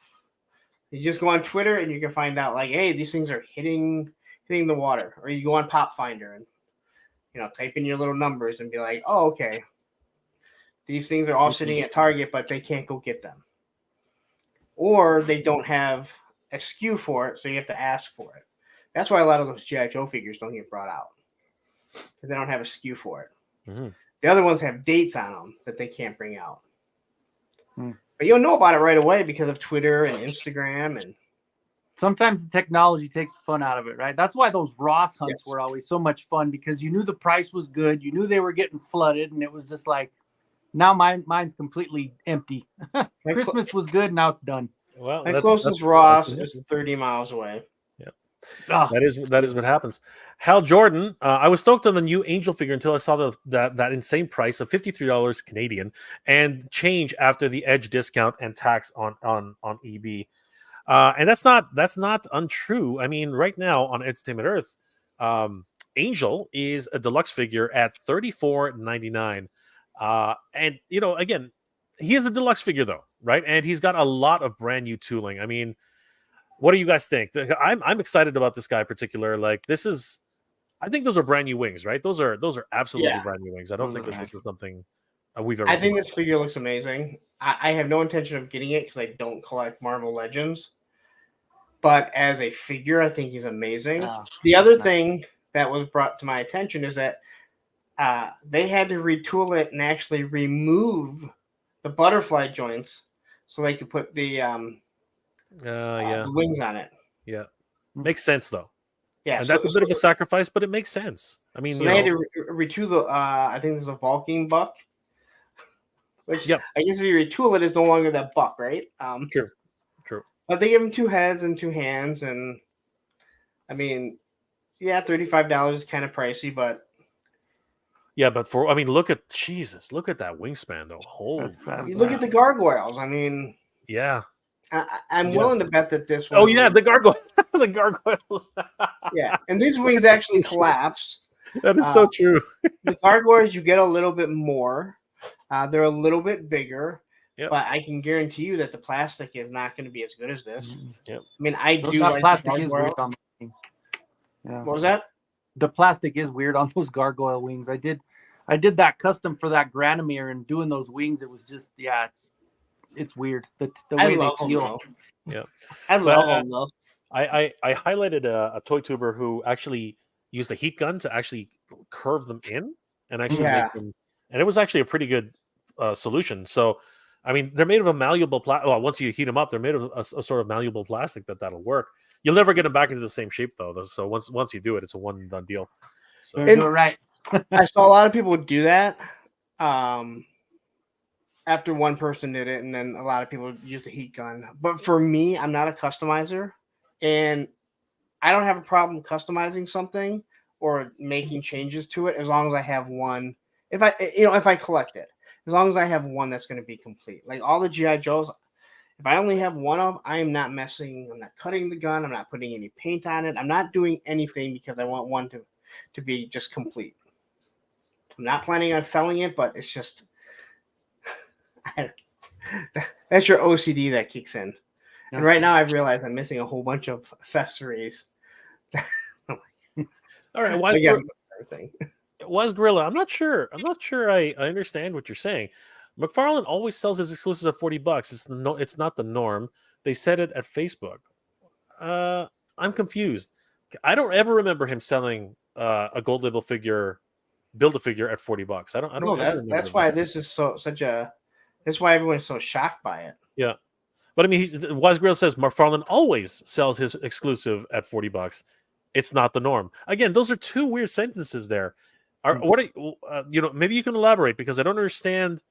Are you saying it's not the norm, or are you saying that he just started selling? It's a very weird statement, guys. Can you shed any light on that?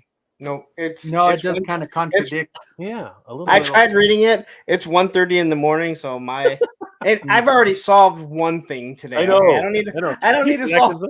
That was pure genius. It's your turn to solve it. My turn. It's not my turn to solve. Yeah, throw it back at me, right? Got you.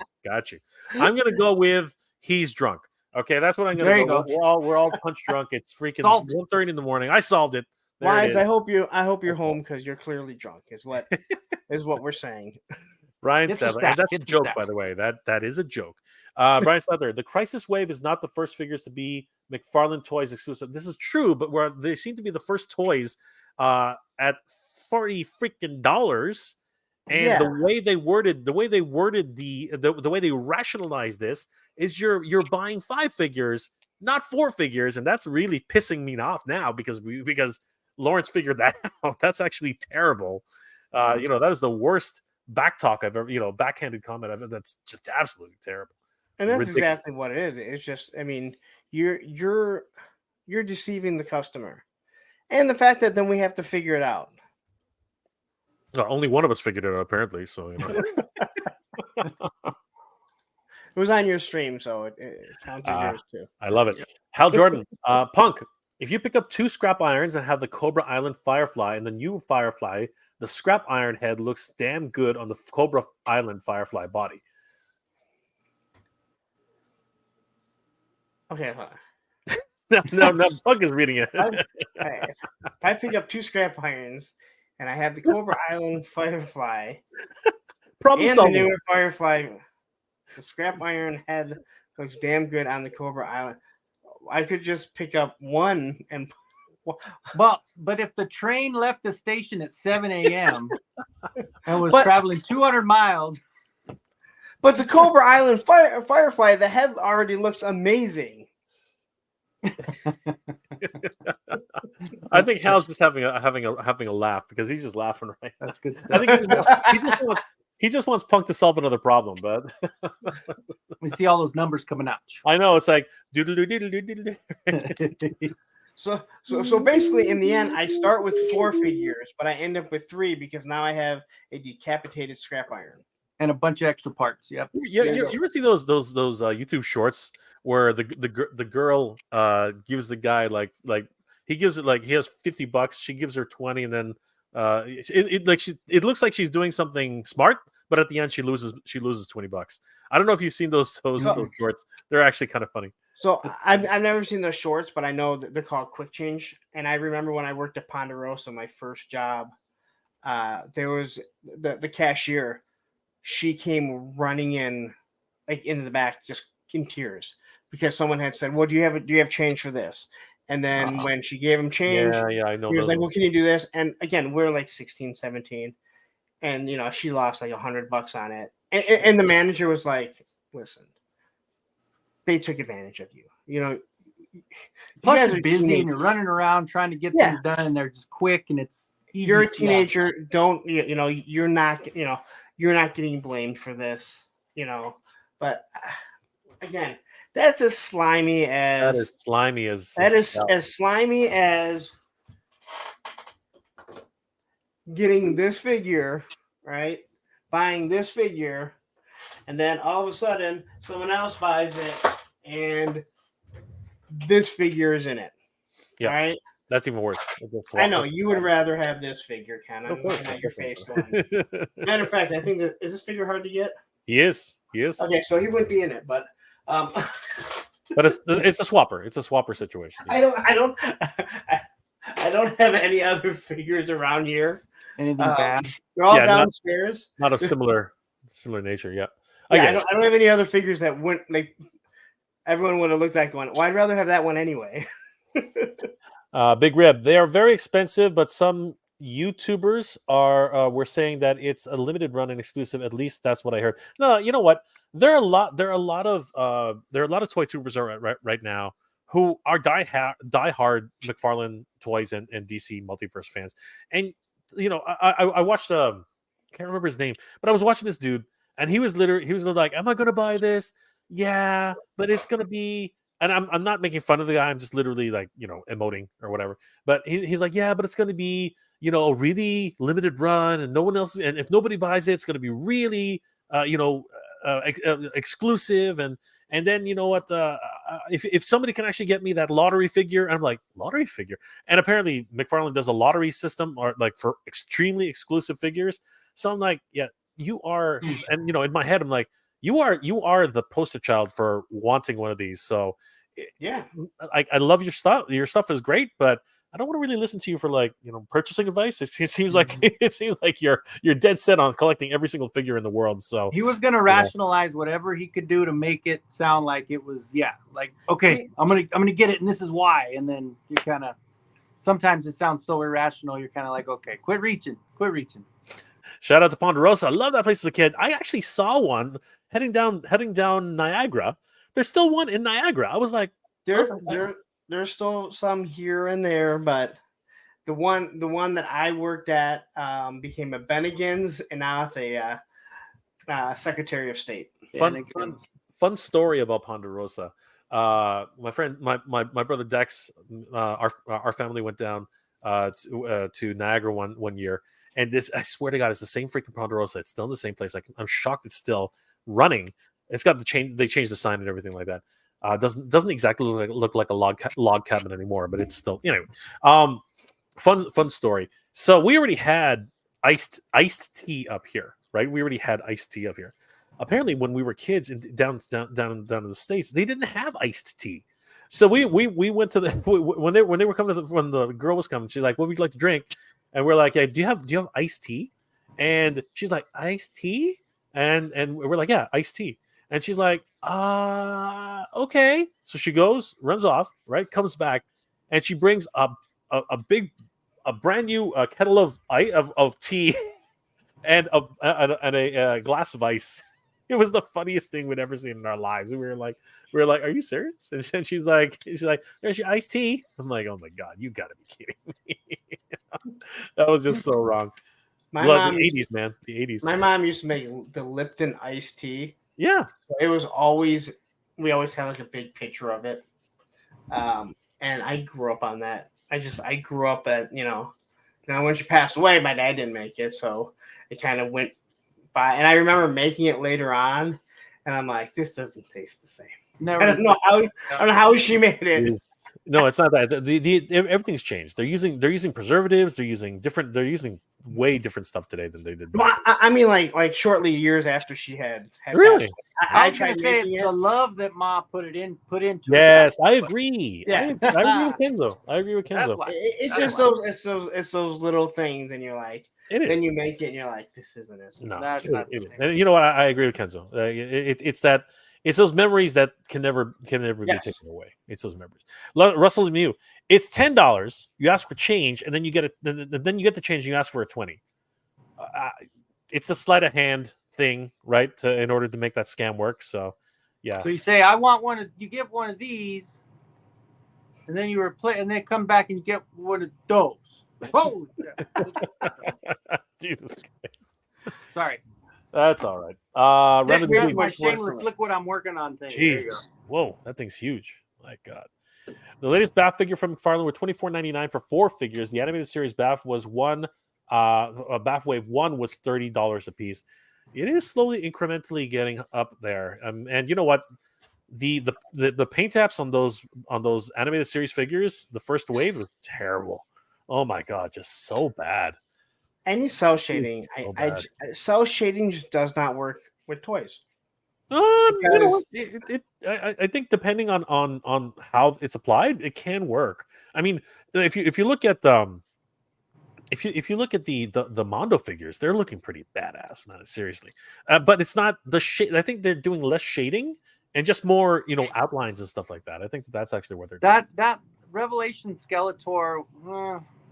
It had that, it's got that dark. Oh yeah, the Mondo one. Yeah. And I don't know. It's okay. I mean, honestly, getting that new deluxe one there, it doesn't touch. I mean, that Revelation one is. I'm gonna put it up for sale now that I got that new one. So yeah. Kelly Cox. Hey Jay, it's been almost 2 years since that Toys R Us did the increase for classified. Don't know how it was with you, but our store, I wrote my initials in the dust of the box. Did them again last year. Kelly, I have seen 4 price hikes in 3 years. Sorry, not even 4 price hikes in 2 years. 4. And then recently it went up to 45, and then thank God it came back down to 39. But it's ridiculous. It's absolutely stupid. Like Toys R Us, ever since Sunrise bought them, it's just gone downhill. Like it's just absolutely horrid. It's just been an absolutely horrid, debacle. It's been absolutely crazy, Kelly. But thank you for showing that. What's crazy is that it's not like this now, but for a while up there at Toys R Us, you had all those Target exclusive figures. They were sitting rows deep that wouldn't sell, and we're all sitting here going, "Oh, hey, look, I got pinged again from Target for it. Oh, I got pinged again. Oh, at 4 o'clock in the morning, they wanted me to make sure that do you still want this?" Luckily, I never had one canceled. I always hit it in time, but they always send it at like 3 or 4 in the morning.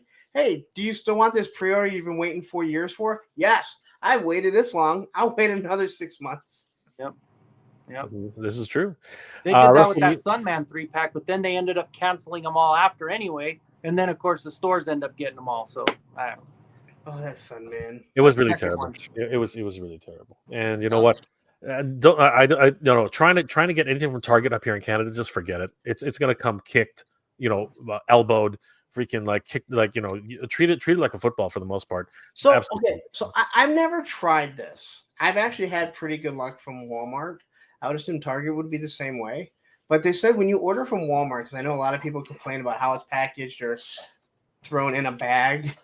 If you say that it's a present, they'll put it in a bag. I've tried. Okay, you have okay. No, it doesn't work. I've tried. I always forget, and then the one time I went, I couldn't find it. It works with Amazon mostly, but I still have received bags. Like again, they don't care. And I don't expect them to care.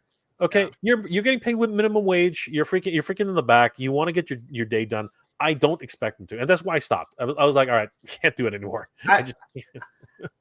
I ordered something from Walmart and I needed to hit a specific price to get free shipping.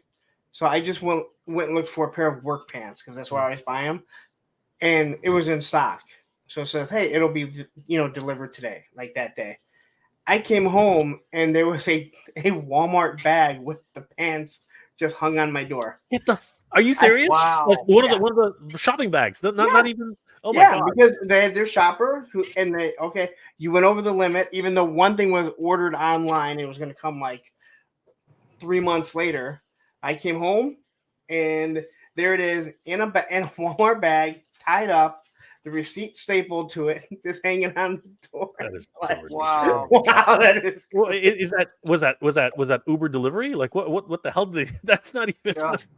Like seriously. Again, just Walmart, like just crazy. Well, Oh I my saw God. one of those Facebook groups that they had the Man-at-Arms turtles of Grayskull. Yeah. And it came in the actual box with their address stuck on the actual Man-at-Arms box. Yep. And it was set at their doorstep. And I thought that was probably the worst I've seen so far. That happened to me. I ordered the Amazon exclusive Ironhide and Mirage 2-pack, and literally the shipping label was slapped right on top.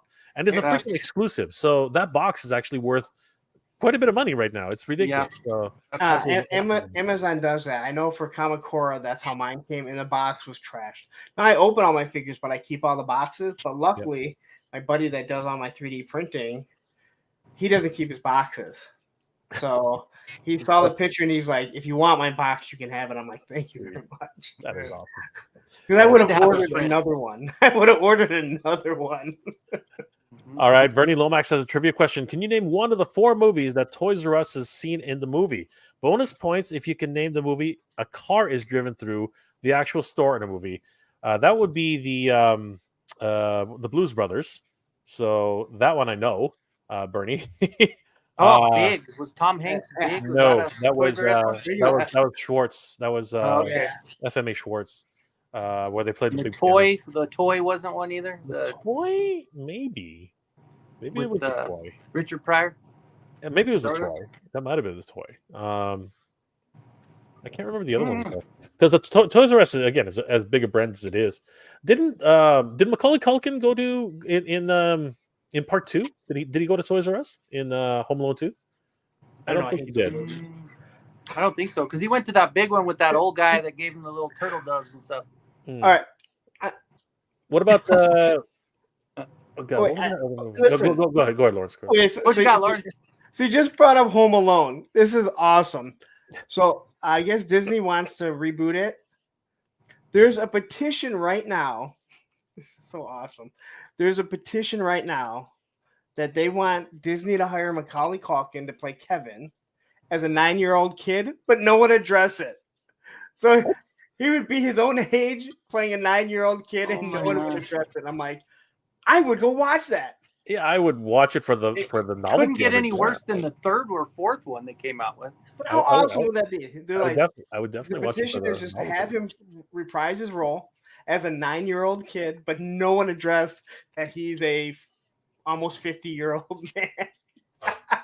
It has been done. I mean, what's it called? Martin Short played a kid as a 40-year-old, 50-year-old. So. The whole cast of 90210 was in their 30s. Well, there you go, right? Like, actually, any tween they're all in their 20s and 30s, right? I actually turned on because I was flipping through, I think it was Prime maybe, and there was Dawson's Creek, and I'm like, I just want to hear the opening song. And it was the first episode, and you see Dawson, and I'm like, I will never have that much hair on my arm or my legs. Like, it's not even possible. Like, he's absolutely full. I had to watch the beginning just to get to the song. Yeah. And he actually makes a comment about growing hair on his arms and stuff. I'm like, growing it? Good Lord. Got a fucking forest there. Trim that stuff. Crazy Joe Adventure says there's a Toys R Us scene in the movie Free Enterprise. All right, cool. I've never heard of that movie. Lomax says that the Back to the Future movie, there was a Toys R Us next to Burger King that Marty skates out of. Oh, okay. That's like a passing by. Man, those are some deep ones there. Yeah. They're kind of like just passers, right? Yeah. But then that's how they do it, right? Yeah. It's not like Wayne's World, where they're like, "This is the product placement," Right. and he's literally like shoving it in your face. Right? Those aren't. It's subtle. It's subtle. Yeah. I remember my mom and dad always pointing stuff out, like in movies. Like you see the Coca-Cola vending machine or the Pepsi vending machine. I'm sorry, I can't even believe I said that word on this. How stream. dare you? The Coca-Cola vending machine. All right, there's no other type of pop. It's only Coca-Cola. Correct. I was walking out of a client's office the other day, and they had a cigarette vending machine. Obviously, there were no cigarettes in it. Wow. And my mom was a smoker, and I just remember going to the bowling alley, and I'm like, I cannot believe they used to sell cigarettes out of a vending machine. Oh yeah. Yep. It's like my mom would be like, run over and get a pack of these. They were like $1.25 or something like that. Absolutely. I remember when my mom complained, and she passed away in '89. I think a carton of cigarettes had gone up to $20, and people were like, "Oh my god, I wish they were that much." I'm like, just stop smoking. You're a problem solver tonight, man. Ryan, got it. Ryan, you and I cannot be friends. I'm sorry. I met Ryan at Fan Expo. Ryan, you and I are no longer friends. That's He's not kidding. Oh, you're willing to die on that hill. We definitely cannot be friends with. He's not kidding. He will not drink a Pepsi. Not even a sip. Not even a sip. Not even a. I know there's a taste difference. There is, but it doesn't bother. Like, I don't. I can't. I would rather have Coke than Pepsi, to be honest. But I'd rather have cherry Pepsi than cherry Coke. Oh, I love cherry Coke though. But again, that's me. That's just me, Ryan. I'm just kidding, brother. It was always. I'm like, when I bought that, I'm like, I know he's gonna say, and I didn't know if I've never heard you talk about it, and like your face, I was just like, holy shit, like he's not. But funny. Your brother drank it, so. It's been a good run, Jay. Yes, it has been a good run, Ryan. See you in the next life. I just loved it when we got to the restaurant. You're like, they don't have Coke here either. Dude, the first thing you said to me. It was literally she's like, what do you guys have to drink? And I'm like, oh yeah, do you have Coke or Pepsi? We got Pepsi. I'll have an iced tea. Literally, but that happens a lot here too in Canada. It's the same. And they brought him that separate glass of ice again. You know what? Yeah, what really kills me, Kenzo, is that you go like the whole fucking city had no Coke. I was like, what the hell's wrong with this place? It's like everywhere we went, like pizza joints, no vending machines, nothing. It's like, Jesus Christ, Coke has bought out this college town is full of freaking Pepsi. Dear God. I would bet Ohio State is probably sponsored by Pepsi. Though. Well, you know what? I pretty much probably why most of the restaurants use. I can almost guarantee it, 100%. Yeah. Kelly, vending machine smokes were really expensive too. Comparatively, yeah, because this is the convenience. It's the convenience of it all. There's probably a lot of shrink too. I imagine they get broken into quite a bit. There's some when you're Jonesing for how long they've been sitting in there. I mean, depending on what kind of traffic you had there, I'm sure there was some stuff that had been sitting for a while. Just put that old stuff in the vending machine, right? So I'm not. I've never smoked. I mean, I don't drink. So I don't smoke. Square. What?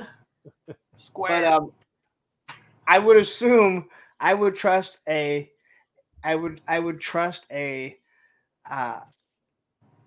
pack of cigarette out of a vending machine way quicker than I would trust one of those sandwiches out of a vending machine. Oh, God. Yeah, you think? You don't get a sandwich. Think? How hungry are you?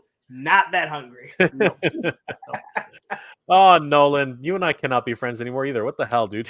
I think Dr. Pepper is awful. My daughter likes it. I'm like, that is disgusting. It is so. I don't. I am an equal opportunity soda drinker, man. I don't mind. I mean, I like soda. That's my weakness. I'm with you, Lawrence. I don't drink. I don't smoke. I am as square as they come. But soda's my vice. I love soda, and I drink it all. It don't matter. Just no diet. I just won't drink diet. Is RC Cola still a thing? Like, where the heck? Oil Where brown, baby. Yeah. Good stuff. Oh my gosh, Alpha Pronto. She turned on the TV to Law and Order. Okay, cool. Ching, ching. You're free. you got your hour. You got your hour back. Ezra Garan says, "I'm old enough to remember candy cigarettes for kids. Oh, love that. Dude, Popeye cigarettes, love them. Love them. You just blow on them.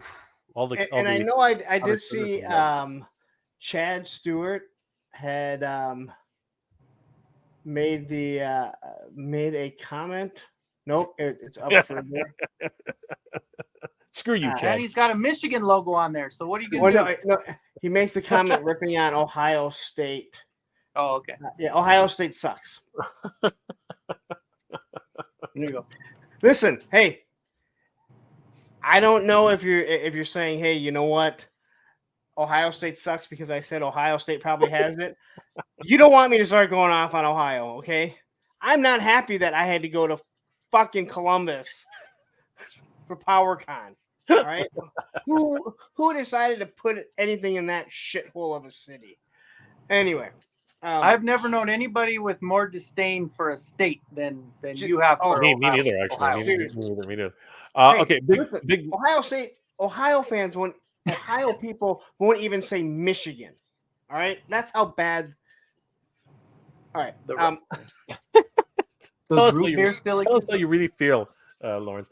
All right, so you'll find out. I'll make a confession here. The only good root beer is A&W root beer. Okay, I'm gonna stand by that. That's a hill I'm willing to die on. All right. Yeah, I like A&W. Root beer is good, but it gets so sugary right away. It is very sweet. It just sits on you. It is very. But sweet. A root beer float, but even better than that. Even better than have you guys ever had a Boston Cooler from Dairy Queen? No. It's a Werner's float here, which is ginger ale. We have Werner's here. Yep. So my mom used to always get Boston Coolers. Nice. And I just love them. And when I was with my ex, we were on vacation up north and right by the hotel. I'm like, I want a Boston Cooler. And I pull in there, go to the drive-thru, and I'm like, I just want to get a Boston Cooler. And the girl microphone comes out. We don't have those. I said, you don't have Boston Coolers anymore? And she's like, no. I go, do any Dairy Queens? No, we stopped selling them. And then she goes, do you want something else? No. She just drove away. And my ex was like, I can't believe you just did that. I'm like, bullshit. And then I go to another Dairy Queen and I'm like, yep, they lied. Of course they did. They just didn't have Werner's at the time to make it. Like, why lie to me? Yeah.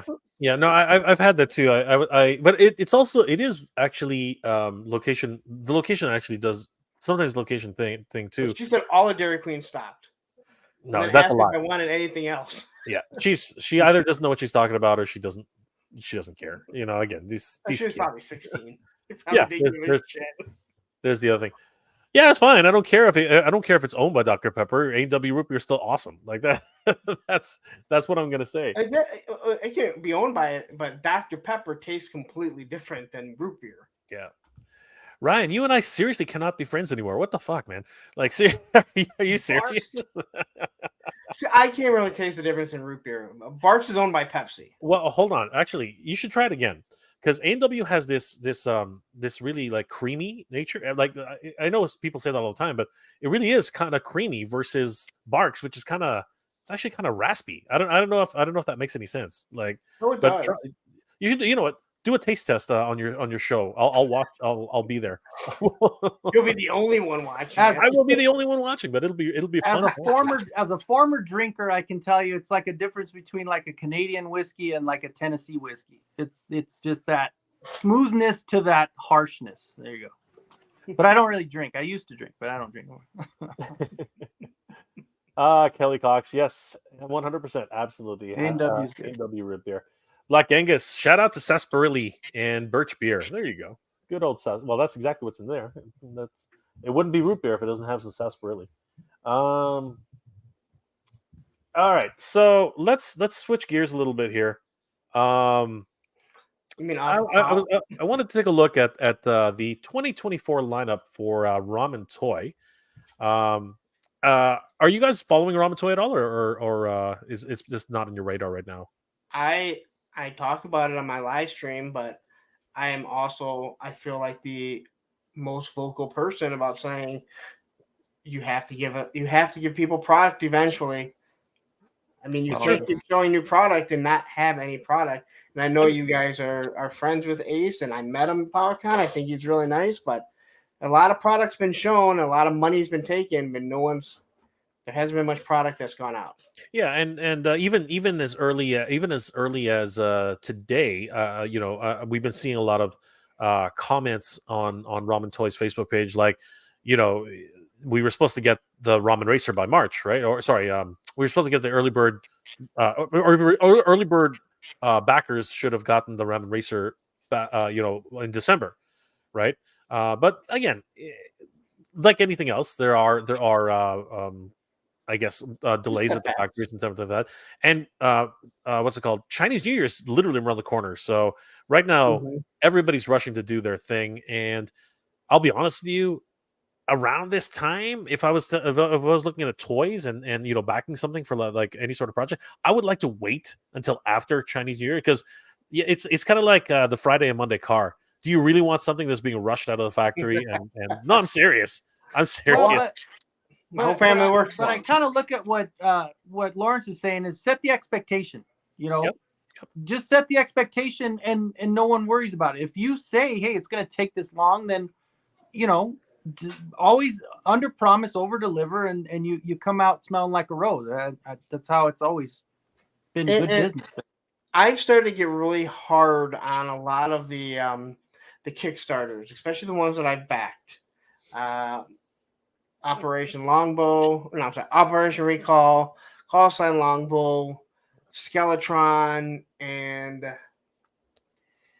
I forget what the other one was. But and the one that I've given credit to is Skeletron, because even though I haven't got my Robo Skull yet, they are sending product out.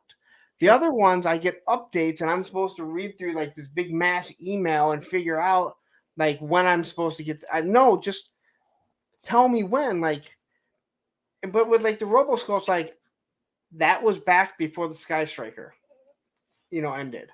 Yep. And it's like, all right, it's been a long time. My classified section wasn't even. It was a baby. Now it's Now you're it's sending it almost off to college. yes. I get it. And you know what? But I'm like not. with ramen, like a lot of people have given money to them. And again, we're not talking about a $35 figure. These are expensive, and people have been waiting a long time. And then he's showing more product and more product. And I do believe that he came out and said, "I'm not going to have any more pre-orders till stuff hits, till stuff gets shipped." But at the same time, it's like you have a lot of people's money. I understand you're a small company, and so it's going to take longer, but you got to start getting some stuff in people's hands. And but he has actually, to his credit though, the 80s Commanders did go out when he said they would, and a lot of the products he actually has finished, have gone out. Even the Silverhawks, all that kind of stuff. Hey, Ramen Toys in the chat. Why would you get the Marshall in 2026? I don't know who said that. Did anybody actually say that? Or here it is. Rest of them, you will get your Marshall in 2026. Obviously, we are really not shipping. Are we really not shipping product? No, I don't think that's what we're not saying. What I'm saying is I'm not okay. So I'm not. Again, I didn't back it. And Ace, I met you. I've been on live streams with you. I think you seem like a really nice guy, and I'm not saying you're trying to rip anyone off.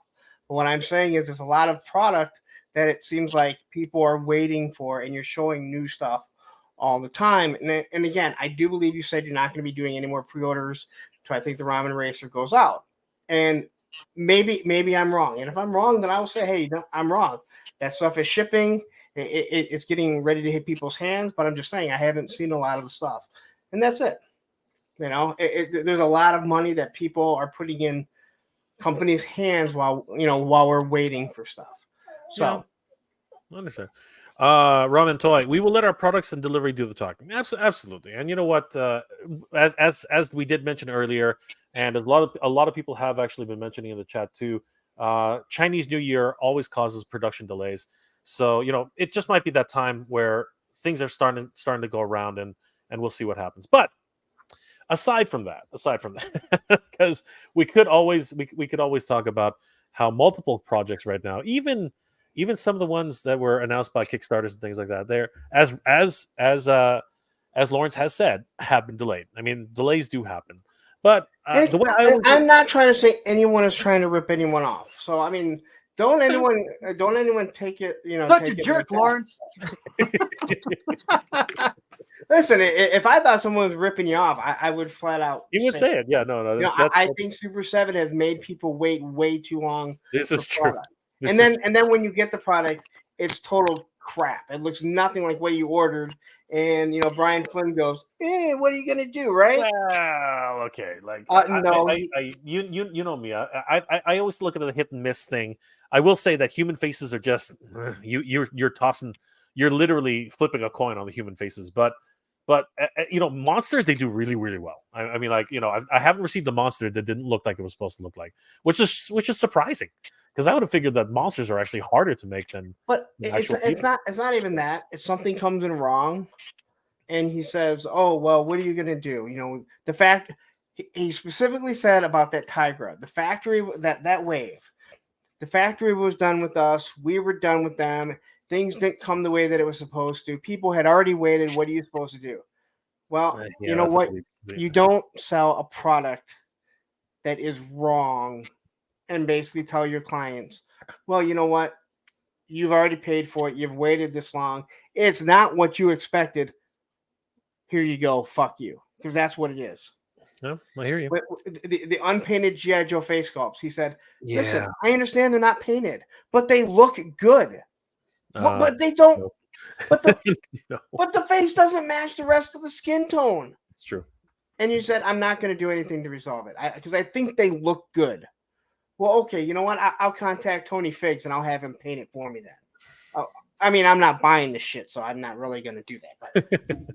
And then you had Andre the Giant. There were people that would not insult that Andre the Giant. And I'm like, look at that thing. That doesn't look like any iteration of Andre the Giant ever. And it's not what they showed. The Green Power Ranger. Oh my God. Like, I could sculpt something better than that. Yeah. No, especially with the Andre the Giant one. Ugh.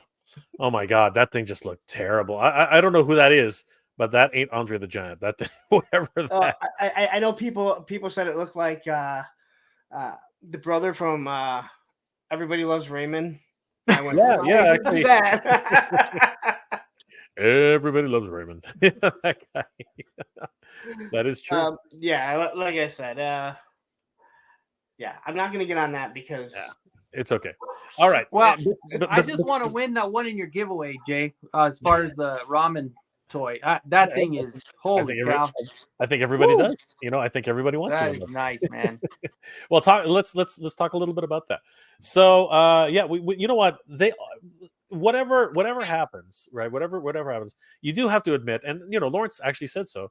They're doing stuff that nobody else is doing right now, right? And I am very excited about some of the product lines that they're actually happening. But as Lawrence has also said, we would like to see these very soon, and I'm hoping that some of these will start shipping as soon as possible. The Ramen Racer is on its way. Ace just said in the chat he's actually in the factory right now, trying to get these out before Chinese New Year, and he's trying to make sure that they don't fall apart on people. So definitely want to give a huge shout out to Ace for keeping an eye on all these things, because they are really important to people who actually pick these up. And I saw these at PowerCon, and they look amazing. All right, absolutely. And again, I think so too. You saw them, yeah, of course. General Lee looked awesome. Absolutely. The Hell Charger looked awesome. The Going, whatever you want to call it, looked awesome. I love what he did with the 3-pack of the pilots, where basically the figure that's Maverick he gives you the Falcon head sculpt, and if you bought the 3 there, they would give you an additional head sculpt that looked just like Tom Cruise. So then you could. That's supposed to be Falcon. So that could be Falcon, and then you put the Tom Cruise head on it, and everyone's happy. Yeah, and that was exclusive to PowerCon. So if you didn't buy it at PowerCon, you're not getting it, right? But yeah, absolutely. And these guys look absolutely boss. I mean, they like I've never seen figures this detailed on 6-inch figures for a while. So this is very, very exciting to see these guys, and they're still available for pre-order, I believe. Very excited about these guys. I think it's funny that this is the reel that you get, not Dead Goose.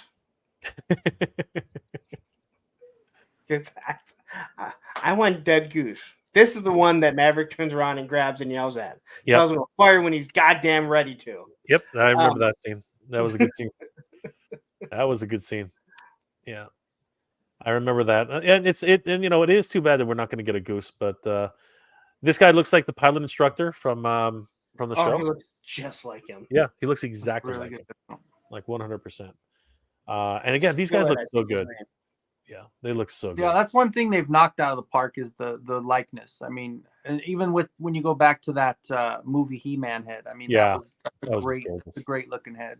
Absolutely. Okay, that He-Man sculpt on Masterverse, the Dolph Lundgren.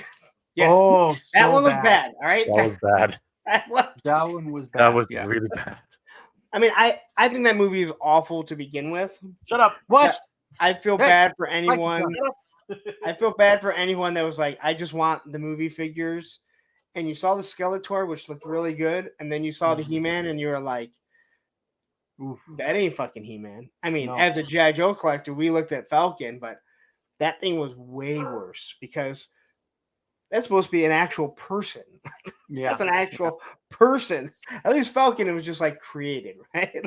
Well, they did good with the Evelyn too. They did really good. I thought the Evelyn looked really good. Yeah, Meg Foster, they did good with. I don't know what happened because you know what the Skeletor looks more like Frank Langella than the classic version, which is a classic. Yeah, you know, it like literally no pun intended. It's a classic, but like this one looks actually like Frank Langella, and the Evelyn, she's missing some eyeshadow. Somebody pointed that out to me, which makes a lot of sense. But other than that, she looks absolutely amazing. So what happened with Dolph Lundgren? Like, and you know what really is just stupid shocking or stupid irony. I gotta go take care of my dog because he's go ahead. I'll be back. he was at San Diego Comic-Con promoting the freaking for 40th anniversary. You couldn't have just given him the $20,000. I don't know, man. Like, make it happen because that head is terrible, right? But then you get this. I mean, yeah, that's a good one. Come on, that is just look at that. That's crazy, right? That is one I regret that I didn't get. I'm actually kind of sad I didn't get that one. It's really too bad, Kenzo, because these things as for the price, you can't get like I have custom heads. Look at those. Like that's the Sorceress and Tila. Those are like $40 each. You know what I mean? They're not cheap. They're not cheap, right? These are just absolutely awesome, right? Again, Ramen's doing stuff that nobody else is doing or not willing to do or scared to do, right?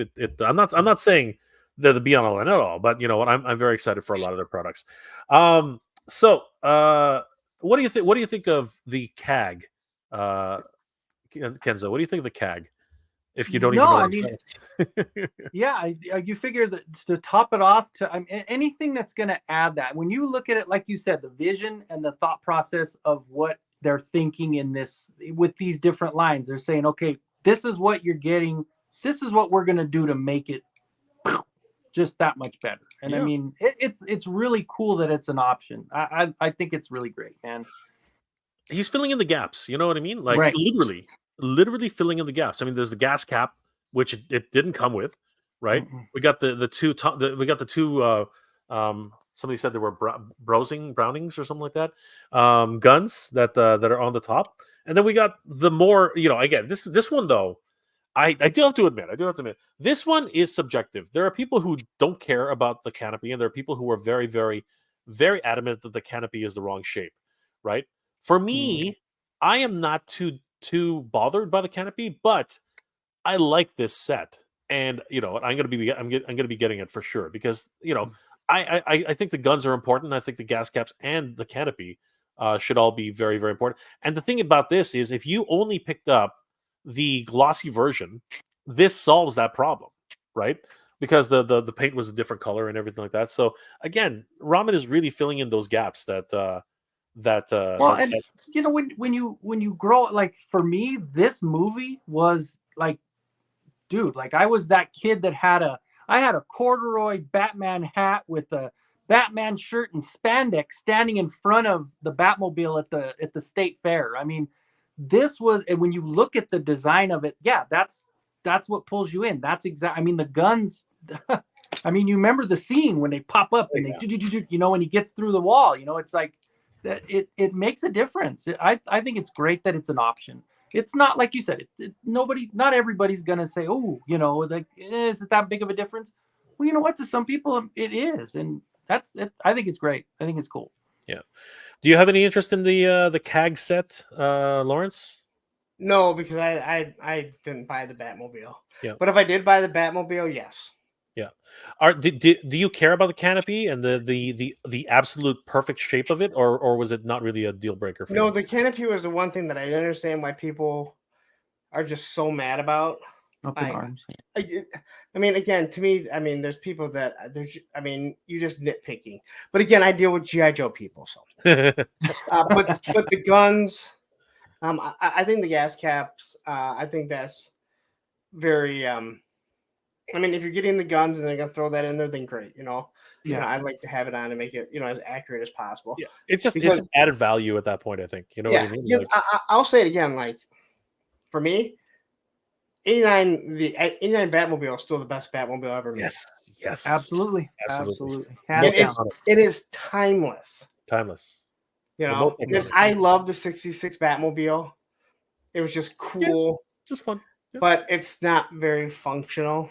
No. If any of the bad guys have a sniper, the Batman's pretty much dead. Yeah, pretty much done. And I like the other. Well, I didn't like the other ones that were in that franchise with Clooney and Val Kilmer. I think those were extra beefy. Like, I think the Tumbler was awesome. I think the one, the Tumbler's awesome. The one in the Batman, it looks kind of cool. I just don't really care for it because no one's figured out what time frame they're actually in. And then I thought the one with Affleck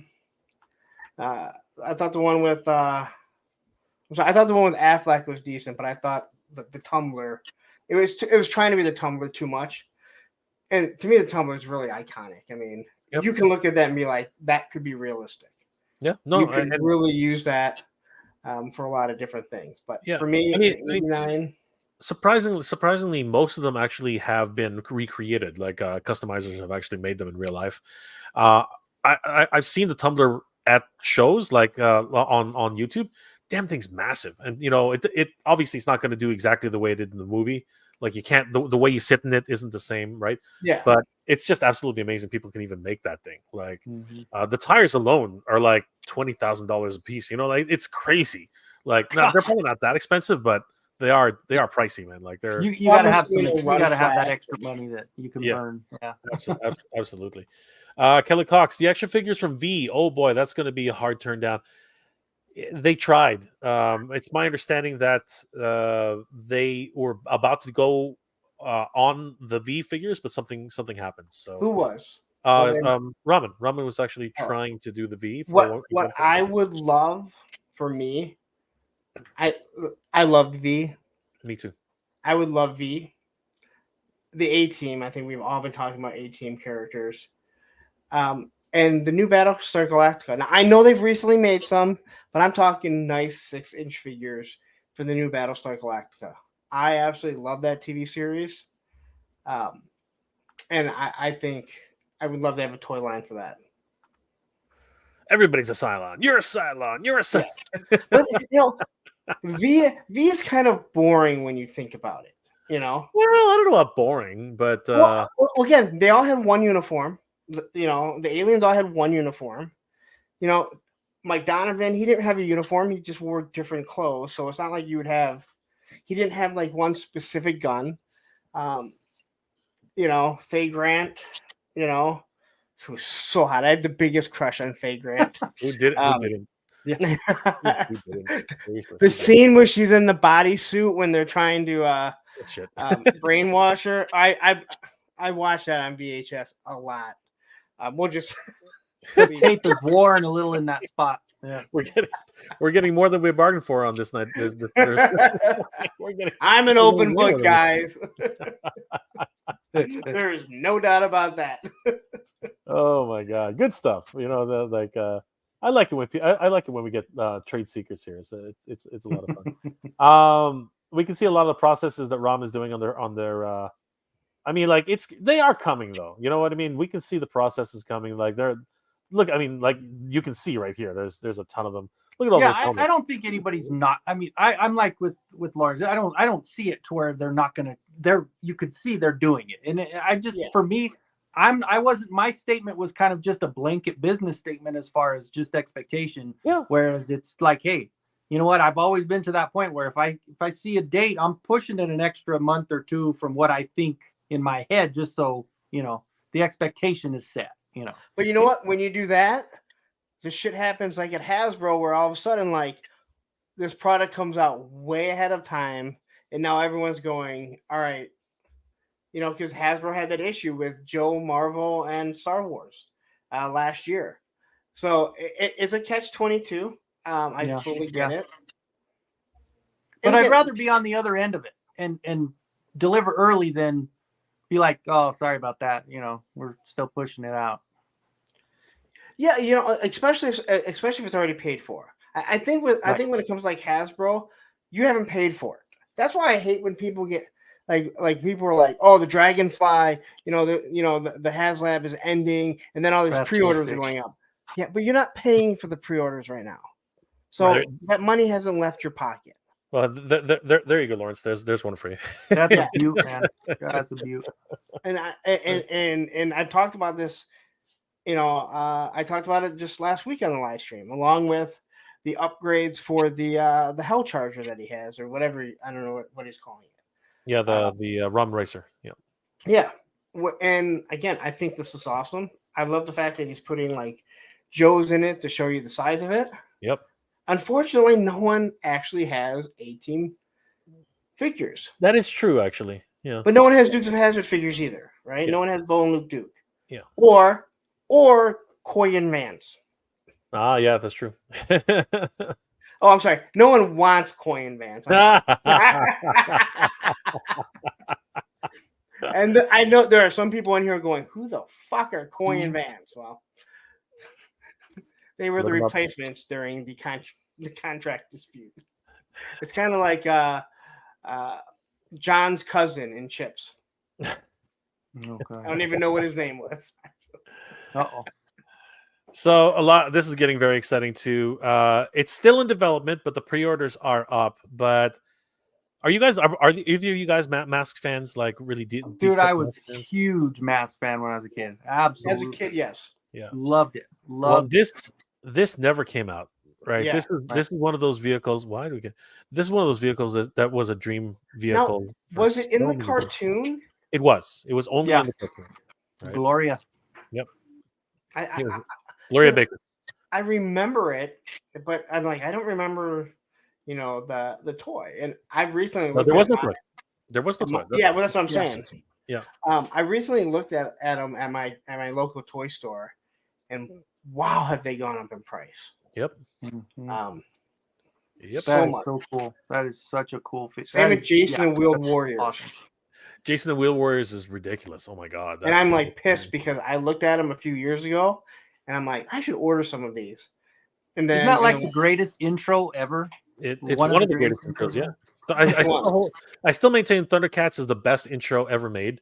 Silverhawks is pretty close, and then Jason Wheeled Warriors, man, what a great song! Yeah, just an amazing intro. G.I. Joe. Yeah. Yeah. Okay. Leave it to the Joe guy. And I don't even like the cartoon that much. Transformers, Fraggle Rock, Gem and the Holograms. You know what? You lost me at Transformers. I love Transformers, but the intro, the first season intro, maybe it's a decent intro. The next intros were whatever. Gem and the Holograms was fun. That was a really good one. Awesome, right? That was like a guilty pleasure for me watching as a kid because I was like, "What are they doing? I don't get it." Like, well, I had an older sister, so that was all right for me. I just like watch it while she was watching. You know, hurry up! I want this stupid show as I watched it. Right. Let me ask you guys something though.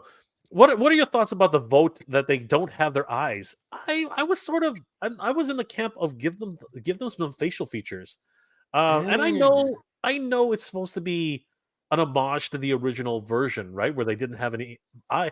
But I don't know. I personally would have liked it to actually have eyes. What are your change is good in that scenario? Change is good. Yeah. Yes. You know what? I like updating stuff, even if you're keeping something classic. Mm-hmm. There's nothing wrong with it. Like, again, the Dodge Challenger, it was an homage to the original one. Same with the Mustang and the Camaro. But they didn't sit there with a big,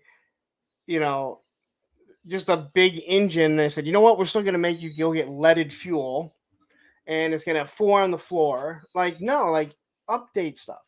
You can make things classic while still making it, updated. Hal Jordan, every 80s kid rewound that brainwashing scene back and forth and back and forth and back and forth and back and forth. Well, see, it's not just me, all right? But you're the only one where the rewind button actually popped off and you had to go back on. No. Master Versal Toy I remember I had to record it because we were gone somewhere on Fridays. Probably bowling for my parents. So that was one of the things I had to record. As you were getting the cigarettes out of the machine. We were playing a lot of track and field. Do you remember that game? Oh yeah, I do remember that. Power Pad, man. What are you talking about? Terrible, terrible game. It wasn't called track and wait. Do you remember the one with the arcade one? Yeah. It was track and field. It was track and field. It was okay, it was a Konami game. Yeah. One day when me and my buddy were there, someone had left like 101 credits in it. So we played it all night, and even when we left, there were still credits left. Yeah. We got so good at that game, at all those different games. You'd be one of the. That's where I'm surprised that those buttons held up when you were playing games like that one, because you got to be crazy on those buttons. Man. You do. Yep. You do. Eric Dement. I heard Ace of Ramen Toy was trying to get the license from Hasbro. Can anybody confirm this? The answer is yes. I don't have any confirmation of where that went. So I believe they're still pursuing a license. If I'm not he's tried to get license for everything he's done. I mean, he's attempted to do it. He's always tried. That I can confirm. I can confirm that he's always attempted to get the license. What's happened afterwards is anybody's guess. Kelly Cox, V had sandbugs that ate people. Enough said. This is true. V was a great series. I don't care what anybody says. V was campy as hell, but I love it when they. I don't know if you guys remember this episode, but they were at the White House and they brought in this big muscle guy, and all you saw, he was standing inside an archway, and they showed the shot of outside the White House, and all you heard was ah, and you knew that they were eating him. It was just. I feel sorry for that guy, man. He went in there thinking he'd meet the president, and he ended up becoming lunch for the V. That was just terrible. extra protein for those things, man. And it always freaked me out whenever they had the little mice, and they would just like swallow them whole. I'm like, what the hell? I was so. I love when the jaw. Some of those disturbing images, they never leave you, right? They never leave you. The jaw would get super big, and you're like, that looks so fake. No, it wasn't the jaw. It was the thing. It was the goiter. It was his neck. It would like bulge out like this long. But when they would eat it, it would extend because they didn't know how to. Yeah. It was terrible, man. It was just so wrong. But I'll tell you what, and I was disappointed it ended. I like the remake of V. along with yeah, the I don't Supergirl think I girl who was so hot. She was so hot, bro. it was so hot, man. Bro. Actually, that You one can tell had he's a skater, right? That was a total skater comment right there. That was a total scare. She's so hot, bro. Was. I added the bro, but Yeah. So the Machina Gullwing, is actually sold out completely. They're not making any more of these. So that anybody would who have was been a able, nice one to get. That was my favorite. The original was my favorite birthday gift I'd ever gotten. I think I was in 7th grade or 6th grade. That was my birthday gift. And I remember that day vividly opening up that Thunderhawk. It was, that was great, man. yeah. What are your thoughts, Kenzo or Lawrence? Did this need to happen? Like just that, all things being equal, did we need an upgrade to the Thunderhawk? I think yes. I think this is one of the properties that Hasbro is sitting on that they could have another G.I. Joe property if they would do it. Yeah, I think you're right. It sucks that they, I mean, it's nice that Ramen is doing that, because would they ever, like, what's going to make them reconsider that? Like, how to get to that point where you're like, dude, this will make you money. You see all of the nostalgic purchases that people are making right now. This is prime time. The 40 somethings have the money that they didn't have when they were kids and maybe didn't get all of the line. It will sell. Like, I don't know. I think luck, the same way the classified line happened. I swear, like, I feel like Hasbro just said, all right, G.I. Joe, here, do something. We own the property, just do something. They never thought that it would do what it's doing. Now they changed along the way. So you might have to reinvent it, not use this Camaro, maybe use the new Camaro. But is Hasbro going to be willing to pay the licensing fee to GM to do something like this? We know they don't like to pay licensing fee. Well, that's not entirely true. I mean, like they have in the past, recently with Transformers, they will pay the license if they know it'll sell. Like Bumblebee, they paid that license, right? And same thing with a lot of the other cars that were associated with it. But you know what I always unfortunately believe with G.I. Joe. Somebody said, "Hey, we're making a G.I. Joe video game," and you know what? They pitched it to them and said, "This is a perfect opportunity for us to make toys." It's one of those things where it has to make sense to them on a business level. Yes. Right? Yeah. And because of that, there's no cartoon, there's no video game. And what happened after that video game flopped, right? The toys were well on their way to being flops. And then all of a sudden, I guess, Emily and Carl and that whole team basically said, you know what? I think we can keep going. People still like this line. And what happened? They flipped, really went all in on the nostalgia, and look where we are now. Like, absolutely bonkers. And right? so one of the things is, and Lenny's talked about this numerous times, is that the toy division, even though Hasbro owns it all, it's completely separate from the media division. So all the comics that are being made, movies, it's completely separate from the toy line. Which you would think, like, this is your property. Why are you not going, hey, listen, you have the Real American Hero comic. Now you have this. Now you have a new timeline. So you have the Real American Hero still happening, but now you have this new timeline. Why don't you work together? And that new timeline is starting to use a lot of classified designs. But what you're going to need is, here's your media, right? You know what? I hate that. What? That whole thing. It's it's become a meme, right? That's what it is. It's a meme, but it's a meme because because you know what? It was said in a moment where they were under pressure, right? Mm-hmm. And he kind of said the most obvious thing anyone could ever say, and that's the problem. Like Boogie Nights, he basically took it and ran with it, right? Like everybody, just articulated ninja. Everybody. It wasn't him. It was Bobby Valla. Bobby Valla railed on him about this. Okay, yeah, but Bobby Valla too. I know, but I'm talking about everybody. Even after that, took it and just kept going with it, right? Well, that's what I'm saying. After Bobby railed on it because he hates Dwight so much, that's when it really became Everyone says it. And again, like, I understand what he was. Everyone understands. Yeah, everyone understands. I mean, again, he was under pressure. He needed to say something, right? But it was just the most ridiculous statement to make at that I time, agree. you know. And that's why it became what it was, right? Because people were just like, "Duh," right? So that was pretty much what I just happened to stop on that. I wasn't actually doing anything with that, but were you guys I'm a huge Bravestar fan. What about you guys? I'm very excited for this property right now. Nope. I don't even remember it. No, not at all. Well, okay. Kenzo. Yeah, no, I do. I like it, man. It was the same thing. It's like you get that theme song in there. I loved it as a kid. It was a good one for sure. I mean, to the fact that it was different, the fact that they were using and I don't know. I've always been kind of that old Western type fan, and just the whole premise of the cartoon was great. So yeah, those are good ones, man. I like it. Yeah, I'm really excited for I'm just gonna say 3030. I think 30 is something that should have come along years ago, and the fact that no one's touched it is a real shame. And I mean, look at oh my god, that's just, 30 is a character, right?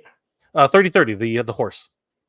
Okay. Mm-hmm. Every time I hear 30, because people say that, I think of the company. Yeah, what the reason they're calling it 30 is because they don't want to use 3030. Yeah. I do not remember this at all. I don't remember. Oh, really? Not at all. Cartoon, Huh? Wow. nothing. Like it is as like the fact that the horse got up and just started. Yeah, of course. That was great. No matter what, I mean, I love Tom Cruise. I know people hate him. I love those movies. You can't get Tom enough. Cruise. The only thing that gets me about Tom Cruise is he will always cast himself as like the biggest badass of all time. Why not? Every show. But he's believable for some reason. You know what? The one role that I say is my favorite role of him? Tropic Thunder. Tropic Thunder was my favorite. That was Tom hilarious. That was like the most over the top, ridiculous. I loved it. Oh my and you would God. have no idea that it's him. No. If you if someone didn't tell you or you wrote everything. I agree. I'm gonna actually shortcut myself here. What's going on? Yeah, man. Like I'm very excited for a lot of these products. But yeah, Tom Cruise is just a character in and of himself. And what can I say? The Ramen Racer is well on its way to production. It's I mean, Ace is there right now. I really am excited for this. But do we want to talk about the elephant in the room? Like what? Like I think a lot of people are still questioning. And let's just put it out there. This is a great opportunity. It has been a great opportunity for Ramen Toy. But if this actually did make it to the what the hell is it called? The HasLab. If the HasLab actually succeeded, right? Would that set a new precedent for I mean, like I think everyone's done a video on this because really they're incrementally rising up in cost, and because of this, because it didn't work out, I argue that it's one of the reasons why the what's it called, the Dragonfly was priced the way it was. You know what I mean? Like I was expecting the Dragonfly to be way higher than what it was. I mean, the damn thing's huge. I mean, right? Hasbro. I mean, he meant way lower. If anyone from Hasbro's listening, he meant way lower than that. Sorry. Yeah, way lower. Way lower. Way not lower. a good surprise. It's 2:30 We in were the morning. thinking like $75. It's 2:30 in the Guys, morning. I will be right back. I gotta run do something real quick. Yeah. So the whole thing with the Hell Charger, and there's a lot that I have a problem with, and it's people and everything. First off, when they brought it out at $350, right after the Hiss Tank, which is a larger vehicle, came out at $300, you knew it wasn't going to do well. But this is my problem. Everyone knew they were doing a Ghost Rider thing. And I listened to Geek Dad Life and Toy Anxiety, and I think on your show, everyone sat there and they talked about it better not be a motorcycle. It better be that Charger. Better be like everyone said they wanted the fucking Charger. Everyone said they don't want a motorcycle. And then it comes out and they're like, we don't want that. We wanted motorcycles. And I'm like, you can't win. Well, I'm not one of the ones who said I wanted a Charger. I'm not saying you. I'm saying people. Like, yeah. I'm saying people in the chat. They were saying it that they wanted a Charger, right? But then they come out with Robbie Reyes, and I don't think people really cared for Robbie Reyes. And I mean, their whole thing of like, hey, it's like I think it was Mexican Heritage Month or something, or Hispanic Heritage, something like that. You know, I could say I'm 25% Mexican, guys. But people don't care because that's not the Ghost Rider that people know. It's true. I think the pricing, if it would have been $300, the same as the His Tank, it probably would have done better. But I also believe, and I truly do believe this, again, a big set of YouTubers, a group of YouTubers started railing on it. And then people became scared to have their own opinion because then they were scared that they were going to get made fun of. And then I've never seen something go backwards like this thing did. Yeah. This thing literally looked like it was going up a hill and ran out of gas and the brakes didn't work and you just saw it going back down. And it was comical to watch. But as more and more as specific YouTubers railed on it, and then I think that people were scared. We watched YouTubers that backed it, and then all of a sudden we're like, yeah, I just came to the conclusion. I just can't back this. And like, wait a minute, wait. Why can't you back it? You still have time to pull out later on. I'll never understand this HasLab thing because they don't charge you to the end. So when people sit there and go, well, I want to see what all the tiers are. I want to see what the unlock is. You know, just back it. Hit all the goals. And then if you don't like it, then then back out of it, right? You're not being charged. So it's something that I don't understand. I was never going to back it because I wasn't interested in it. I thought it looked amazing. But I think the timing, the price was hard. But I'm with you with what you're saying about it. I'm with you what you're saying about it failing and it causing things to come down. Because right now I'm looking at G.I. Joe and now they're giving the vamp for $100. Mm-hmm. So now they're saying, hey, we will do vehicles. So now if you're going to do a HasLab, you're going to have to make it something special. Something that's going to be in the $300 price range, I do believe. Between the $300 and $400, as much as I don't want it to be. But you got to do something bigger because you can't give us a vamp, right? Which means stingers, all strikers, all stuff like that is going to be removed. So I think that it's showing, hey, we can do vehicles at a cheaper price. Mm-hmm. Bobby coming out with with his vehicle for under $200. Again, it's really going to hurt Hasbro on how they do their cost. Yep. I mean, we saw Giant Man. It took Giant Man to the last day to hit all his goals. Yeah, and again, I thought it was a pretty good deal. And Giant Man's pricing was within the range. You know what I mean? He doesn't come with anything special, right? His stretch goals were not terribly exciting.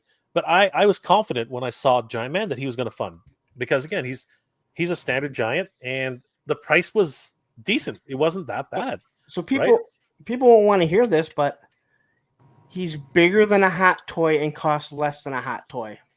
This is true. This is absolutely true. And don't get me wrong, he's meant to go with Marvel, with Marvel Legends. And I do think that I do think they could have done more. I think they could have given an exclusive figure that would have gone with it. That probably would have enticed it.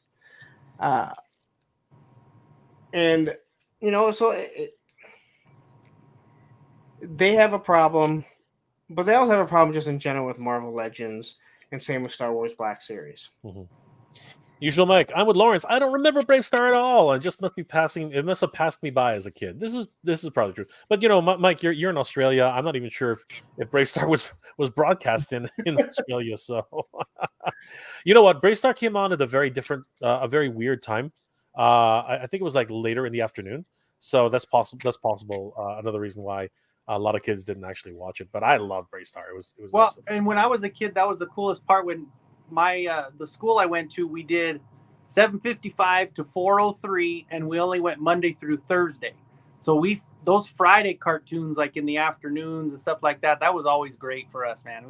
When we were younger, we had to do our little chores, and then we got to watch our cartoons in the afternoon. So Yep. Thundercats was always my man. Thundercats, Mask, of course, He-Man. Those were, what a time, man. That was so great. Yeah. You know, I've always stated it when I was, you know, even like way back when, the 80s was a different time, and it was the golden age, in my opinion, anyway. It was the golden age of action figures and cartoons, like action cartoons. It was the golden age. I don't think we'll ever go back there to the same level. Like, I was really happy when I saw Avatar: The Last Airbender years later. I was like, this is about as close to action figure, you know, like an action cartoon, I think that like today's kids are probably ever going to get. Aside from Dragon Ball Z, I'll stick to that. So yeah, go ahead. So what you're saying, I agree with you 100%. And I talked to, you know, again, when I'm skating, and these kids that I've got to know, they're not even kids. They were kids when I met them. Now I've known them for 8 years, so they're, you know, in their teens, you know, in their late 20s now. And we'll talk about like the best skate videos, and I'll talk about what, you know, I think is like the most influential skate video, and then they'll pick out something that's from the 2000 era. And I'm like, you have to understand, and this goes to the whole cartoon thing and the toy thing, right? You have to understand, like, when we were getting videos, skate videos, in 89, 90, those things were being filmed a year or two earlier. So by the time we're seeing tricks, like, they've already moved on to the next tricks, you know? So everything that we were seeing in these skate videos, it was brand new to us and to everyone else other than people in California, where now everything is instant. You go on Instagram, YouTube, it doesn't matter. You can find it, right? Yep. Toys are the same way. Cartoons are the same way. Like, there's nothing that's going to really shock us, right? Everything was hidden around the Star Wars movies, so no one knew what was happening. You can't really do that these days. Every now and then it happens, but very seldom does it happen, you know? Mm-hmm. Back in the day with wrestling, right? When someone would show up out of nowhere, no one knew. Nowadays, it is so hard to surprise anyone because someone knows, and they're going to go on their Twitter, and their X, and they're gonna, you know, they're gonna X it out or whatever. I refuse to call it X; it's Twitter. But I think that's why that's the golden age, because we got such new things. Yep. And in all honesty, you know, nothing is new. Everything is stolen from someone else. You know, I know people will talk about, you know, Valaverse and how they're all original. They're not. You can look and you can see where he's taken copies of stuff. But guess what? Thanos was copied off of Darkseid, right? Yep. Like, and they say it outright. Everything gets copied off of something else. There's nothing wrong with it. Yep. That's just how things are. I've said so far, I look at Monster Force and I'm like, it is the most original, unoriginal toy line that's going to ever come out. Right? Or it's the most original, unoriginal that's coming out. And I'm like, what I mean by that is, like, you're taking all these classic characters, you know, the Wolfman and, you know, Dracula, you know, Invisible Man, stuff like that, Frankenstein, and you're putting it in this, like, this army type plot, right? Non-original characters turned original into an original plot. And it's like, I think that's why everyone wants it. It's unique. It's nothing that anyone's ever seen. So I think it's going to be hard for anyone to duplicate that type of stuff. The stuff that we had, you know, and we had there's an innocence, you know. Oh yeah, yeah. No, any one of us that has kids knows that our kids can probably find shit way faster than we can. Oh, hell yeah. When they want to, all right? When they don't want to, they can't find it. We know. All right, Ken, I know you have kids, you know. You have a son, right? I'm sure he Yep. can find anything when he wants to, but when you're like, why don't you go look at it? I don't know what to look for. Like, okay. Yep. Absolutely. Yep. Selective. You know? Crazy. Yep. Good stuff. And, Well, and it's funny because like when you look at the instantaneous stuff, I was actually kind of thinking about that. Sometimes when I'm painting and I'm just working on something, I'll throw on a YouTube channel that has all 80s commercials. Like you don't get that. Like that's nostalgic for me sometimes. Like I love watching those things because that was part of it. We didn't fast forward. We couldn't do that. We watched all of the stuff, and you'll never see that again. That's like that era is kind of what you get it. So what's funny that you say that, I was listening to a radio station or something, and they were talking about how, and I'm the same way. I don't pay for premium anymore. Like my Disney Plus has commercials, and someone said, hey, the kids hate it. But for us, we grew up on commercials. That's when you go up and get a pop or go get some popcorn or a Pop-Tart or something, right? And I'm the same way. Commercial comes on, I grab my phone and I look, or I get up and I go to the bathroom or whatever. Kids are like, oh my God, I can't believe another commercial. And you're thinking, you have no idea. You have no idea what it's like to wait after a show start or after the show ends to when it starts again, like 10 minutes of waiting and, sit, boo, boo, sit. Good dog. We all know that one. Yep. Yeah. The best though is these kids will never understand the joy of getting to a commercial, then saying, "Oh God, I can go get a snack, or I can go get some drinks or something like that." No, they just like, oh, okay, pause. Like they have the pause button now, and they don't have to worry about that kind of stuff. Another, you can pause everything. The only thing you can't pause, and you won't understand this, I know for sure, is sports. Yeah. Like when someone says, "Why don't you just record?" Like, no, I can't record it. I have to watch it live. Why? I don't know. You have to watch it live because again, there's so many people that I know that'll do that. Don't tell me. I won't do that shit. No. Yeah. I gotta watch it. I won't do that too. Or I'll listen to it on the radio if I'm not around a TV, but I have to watch it in real time or catch it in real time. Yeah, those people that are like, don't tell me I have it recorded. It's like, so you're not going to go on the radio? You're not going to go on the internet? What are you going to do? You're just going to. Yeah. Earmuffs all the way home. Absolutely. All right, guys. So the last thing I think we're going to cover today is because, again, we're all talking about pricing here. And, again, don't want to kick anybody where they're down. But what are your final thoughts on the NECA sewer layer? I mean, this thing is it's been the thing is, I don't know if it's sold out because they're not releasing the numbers. I'm not sure what's going on with this thing. I have seen reviews. I don't know if you guys have seen it yet. But this thing, I mean, oh my gosh. Let's just, I just wanted to confirm the price on this thing again. This was like $300 freaking dollars for this diorama, right? 300 bones for this thing. I've seen this in person. It's glorious. I will say that. But I don't think it's $300 glorious. What are you guys' thoughts on the sewer layer? Like, did you guys have any inclination on this at all? I was not in on it.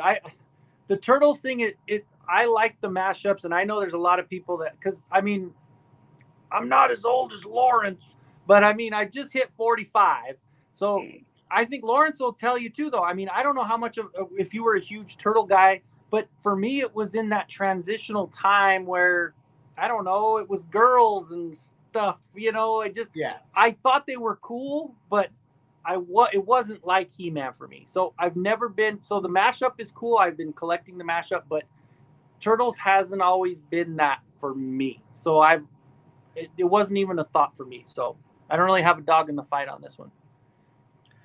So I did not realize the price when we were at PowerCon. I didn't realize what was going on, or I would have looked at it more. But when I heard that it was $300 and I'm seeing it, and I don't understand.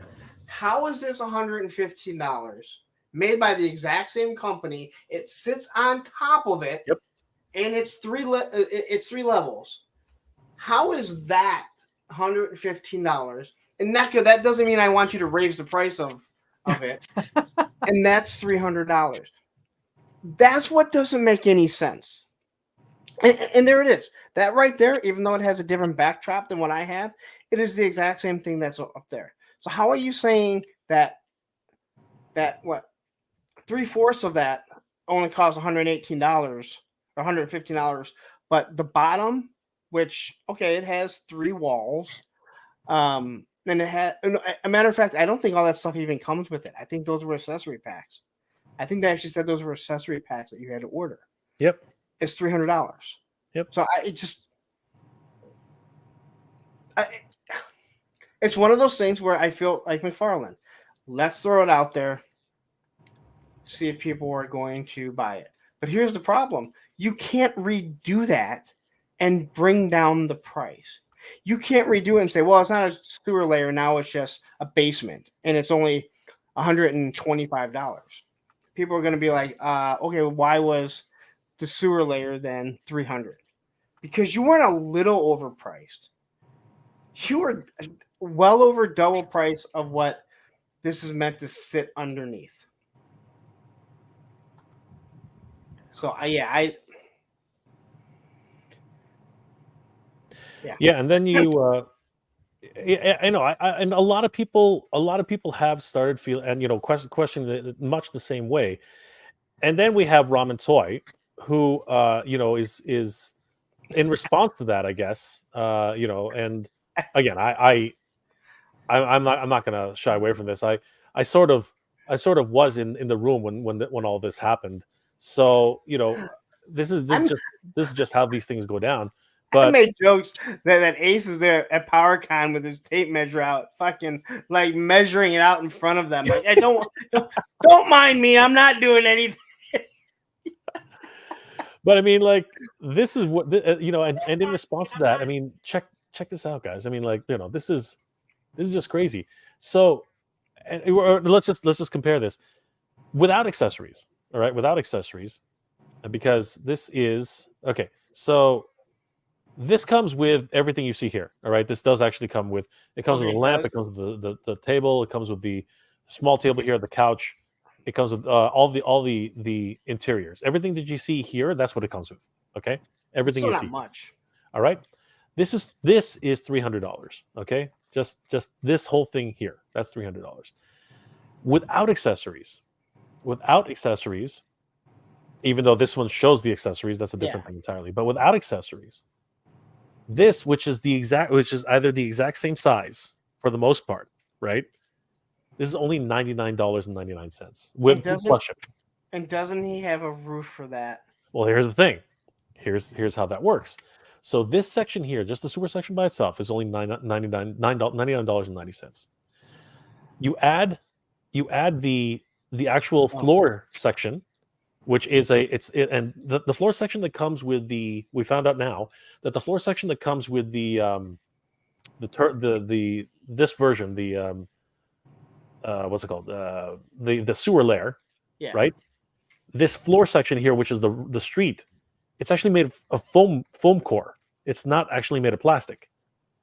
We found that out with a couple of unboxings in the past couple of things. This is a full plastic set, like absolutely complete plastic, and you get the floor, you get the wall piece at the back, and that wall piece actually has its own backing. And sorry, I'm jumping ahead.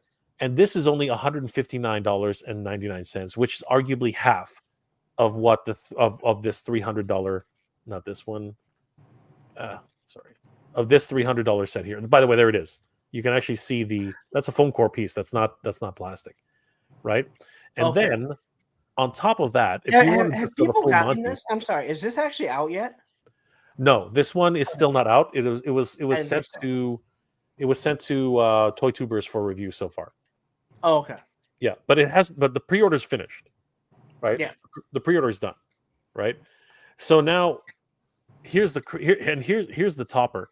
So this one's $159.95. But if you want to go for the full Monty, you can go for this set, which is $300, but you get two. Basically, what you get here, and arguably you still don't get.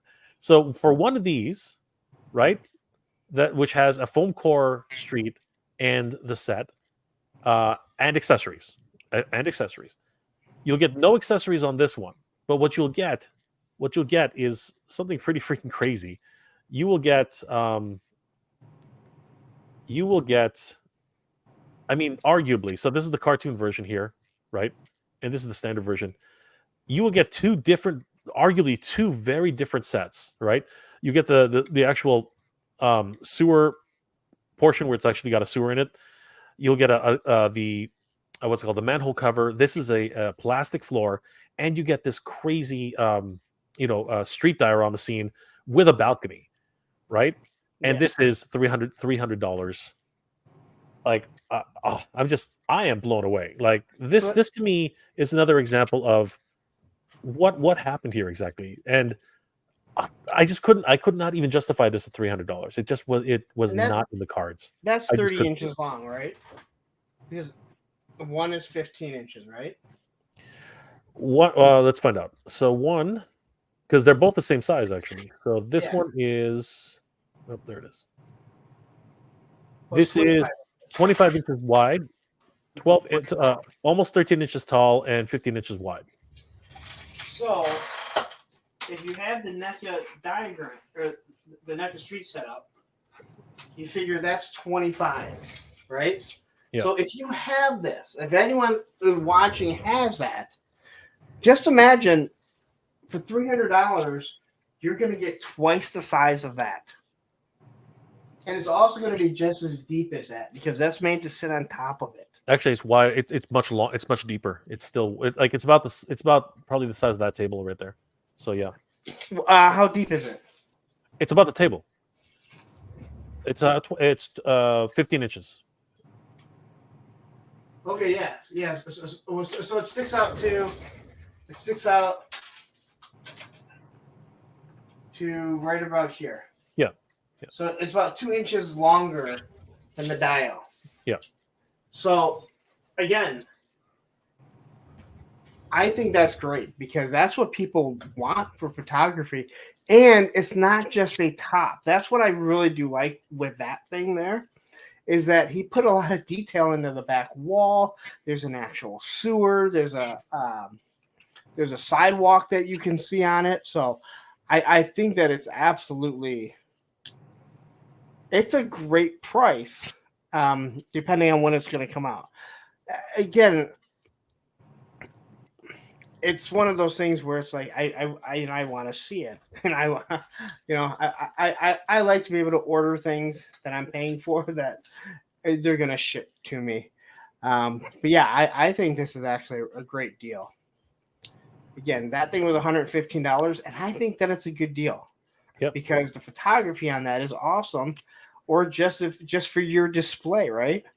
But when you look at this, it's like you're not even getting two of the exact same thing. Yeah, it's completely different. Yeah, like they're two completely different sets. Kenzo, what are your thoughts? I mean, you do a lot of customization yourself, so. Yeah, no, I was actually reading some of the comments, and I kind of was thinking the same thing. It's like for me, like I would enjoy making something like that. You know what I'm saying? So I mean, I've never really put together a diorama, but I mean, and it's not. I mean, for the masses, hey, you get a lot more. Like you said, the depth of it alone, you'll have a lot to work with. You know, you'll be able to set up a lot of cool scenes with that 15-inch depth. But yeah, like you said, I kind of was agreeing with some of the comments of like, man, and some of the stuff you see where these artists are putting into it, the detail, but it's a one-off. You know, I mean, we're not able to do that for the masses like this. So I mean, for overall, I think it's cool. I think it's really cool. The fact that you're getting so much for what you could use it for, like you were saying with the photography and setting up scenes and stuff like that. There are a lot of things to take away from this, but I am, you know, tonight has been a great discussion. First of all, thank you guys for being here tonight. It's been a real pleasure to be able to hang out with you. Happy New Year to you guys. Happy New Year to everybody in the chat. Thank you so much for being here tonight. And we have to realize this, I think in conclusion, things are changing. Things are always changing. And unfortunately for luxury items like this, and let's not kid ourselves, just like Lawrence has said, just like we've, discussed, toys are luxury items. Toys are something that you buy because you want to reward yourself, because you want to feel good about that whatever it is. Maybe you're feeling crappy and you want to reward. Fill a void. Yeah, exactly. Fill that void, right? Relive your childhood, whatever it is that you feel you need to do. But the reality is that in the bigger scheme of things, you don't really need them, right? These are luxuries and they are things which make us happy. But at the end of the day, especially in the way that things are going right now, let's just hope that more people are responsible. Because I'm not that responsible. I'm going to be honest. I spend my money way too frivolously. But if you have responsibilities, if you have family, if you have things that you need to take care of, toys are secondary. Okay, toys are secondary. But toys are also expensive, and they're getting more expensive. And with McFarlane, in my opinion, let's put a bow on this, and let's put a bow on this. I don't feel McFarlane is going to make this a norm. Lawrence, I think we already heard yours, but why don't you say it again? No. I think he's testing the waters, saying, hey, if I do a small run of a specific team or something like that, can I get away with this? You can already see that they're already giving a discount. You buy it in bulk and you're going to get it cheaper. It's a bad look, but I don't think we're going to be walking into Target and seeing, $35 for a standard figure. So again, I think he's just testing the waters. I don't think other companies are really going to follow suit like that. They're always going to do something. They're always going to try and do something, but Hasbro's not going to try and follow what they did because, they don't need to. I don't think that. I mean, they already do enough on their Hasbro Pulse, and Mattel already does enough on their Mattel Creation. So I think it's just, let's test the waters. Let's see if we can recoup some money. Let's see if we can do low runs and actually sell out of it. And I think that's exactly the way I feel as well. Kenzo, what are your thoughts? Is this going to be a trend, or is this just a temporary one-off thing? Well, I think that's the one thing we're talking about with the difference between when we were young and technology now, and the instantaneous gratification and or disdain for something. I think that if it attempts to do that, there's going to be repercussions, and they'll figure out real quick that that's not the route to go, and you'll see it change if there was. I think it is, like you said, just kind of a throw it against the wall, see if it sticks. But I mean, you see what happened with like the starting lineup. Obviously, different scenario altogether, but when they try things like that, I mean, we sometimes become numb to prices when we see Mondo and when we see Super 7 and certain things, but when you look at figures like that, there should be that kind of standard where they're hovering $5 to $10 differences over the last few years, but jumping an extra, I don't think it's going to stick. Yeah, I think it'll be short-lived. And I don't think that I think prices will continue to rise, but I don't think they're going to go. You know what I mean? I think that's the real thing. This was like double, and in zero, like no announcement kind of thing. It was just, again, I think that it might just be a low run situation, and we probably will not see this very often. I think it'll be, but we will see incremental increases. I mean, again, here in Canada, I've seen 4 increases in less than 2 years, and it shocked the hell out of me. And it continues to shock the hell out of me. But again, toys are luxuries. They're a lot of fun, but you really, they're not necessary. You don't need to eat you can't eat plastic. You can't eat plastic to live. So toys are a necessity when you have children, and kids need something to play with and imagination. For us, we have other things that we can do and other things that we can spend our money on. And honestly, as an adult and as a parent, you have to set your priorities, properly. We know not everyone does, not in toys, not in alcohol, not with gambling. I mean, it is a problem, but unfortunately, we in this community have to try and let people know it's okay. Mm-hmm. You don't have to keep up with the Joneses. That's right. I am a single guy. That's why I can afford all the G.I. Joe figures that I do. I monetize. So I make back some of that money on all these reviews that I do on the figures. So these people that I see that are buying 20 Vipers and 50 bats, and we see them, I don't know what they do. I hope they make enough money that, hey, this is my fun, just like people that have car collections, so. I don't go on vacation. This is, I go in my toy room for my vacation. This is true. Yeah. These days, He hates it though, but. Absolutely. Can we go on vacation? Go in the fucking toy room. Just don't touch anything. Take pictures. Yeah. Not last longer. That's right. Delta 17. I just hate the modern toy market. There's always pressure to buy what you want now, or else it's gone. It seems like everything just sells out right away. This is not untrue. I want to address that. During COVID, and bad word. During the pandemic, especially with G.I. Joe fans, they got conditioned by Hasbro, and I don't think it was fully Hasbro, because obviously, listen, cars were sitting in lots because they couldn't get chips. They weren't the only things that they couldn't get product in. But I know G.I. Joe fans got conditioned that we got to get it now. We got to pre-order this. It's never going to show up. And even now, even after seeing all these Rosses and Ollies and everything, they are so conditioned, and I'm one of them. And I don't think, we've been conditioned by Hasbro, but I don't think Hasbro did this on purpose, that we got to order it right now. We have to have it right now. I can't wait to just walk into a store and pick it up like we did as we were kids. But as Ken also kind of said, we're in our 40s. If we have the money, why not? Why not just pre-order it? So, but I think that's where that conditioning comes from. And it's something we have to learn to break the habit. Just to say, hey, you know what?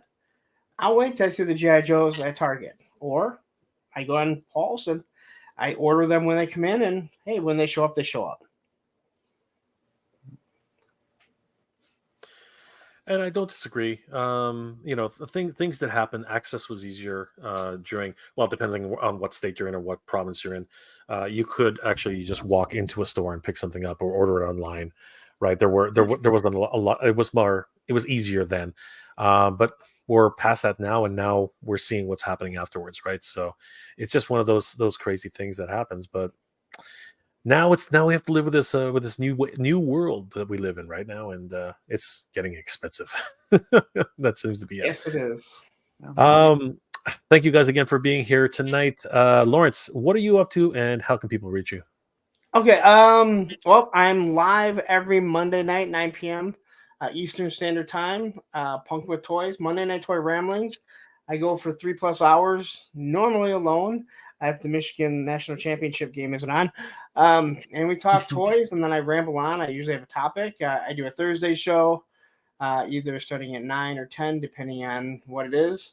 And this Sunday, I will be on Hella Dope Toys at 9 p.m. Eastern Standard Time, if anyone wants to tune in and hear me ramble a little bit more. Guys, definitely give A Punk with Toys a follow and like the channel on YouTube.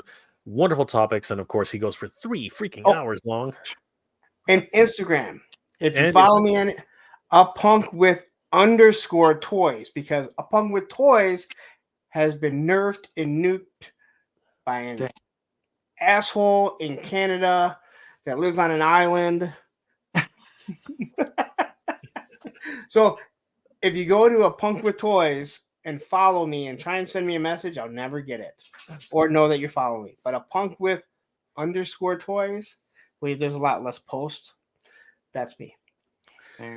Definitely give him a like and a follow on both and all of his social media. Guys, awesome discussions and, of course, wonderful topics. Thank you, Lawrence. Kenzo, what are you working on, and how can people reach you, my friend? Okay, well, I've been doing a little more of the YouTube, as they say. I've been doing a lot more recording of my customs. So when I'm doing work, I'm keeping my camera close, so I'm videotaping that. So it's gaining ground. So hopefully, if somebody gets over there and sees something, even some certain things that I do with painting or with, just 3D printing, a lot of 3D printing. I do have a lot of stuff on Instagram. Mine's Kenzo's _twice, I believe, _twice creations. And then, I try to jump in with Oz on Saturdays when they don't have like 15 people waiting to get in there. So usually I'll end up joining a little bit later, but yeah, like I said, I'm starting to do a little bit more on YouTube. So I'd really appreciate it if you guys head on over, give me a like, give me a follow, get some cool stuff for sure.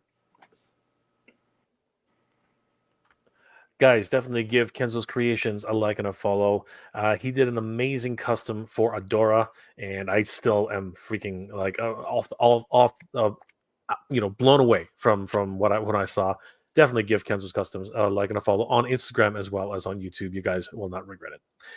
Guys, thank you so much for being here tonight. It's been an absolute pleasure. Once again, thanks to Lawrence. Thanks for Kenzo. You guys are awesome.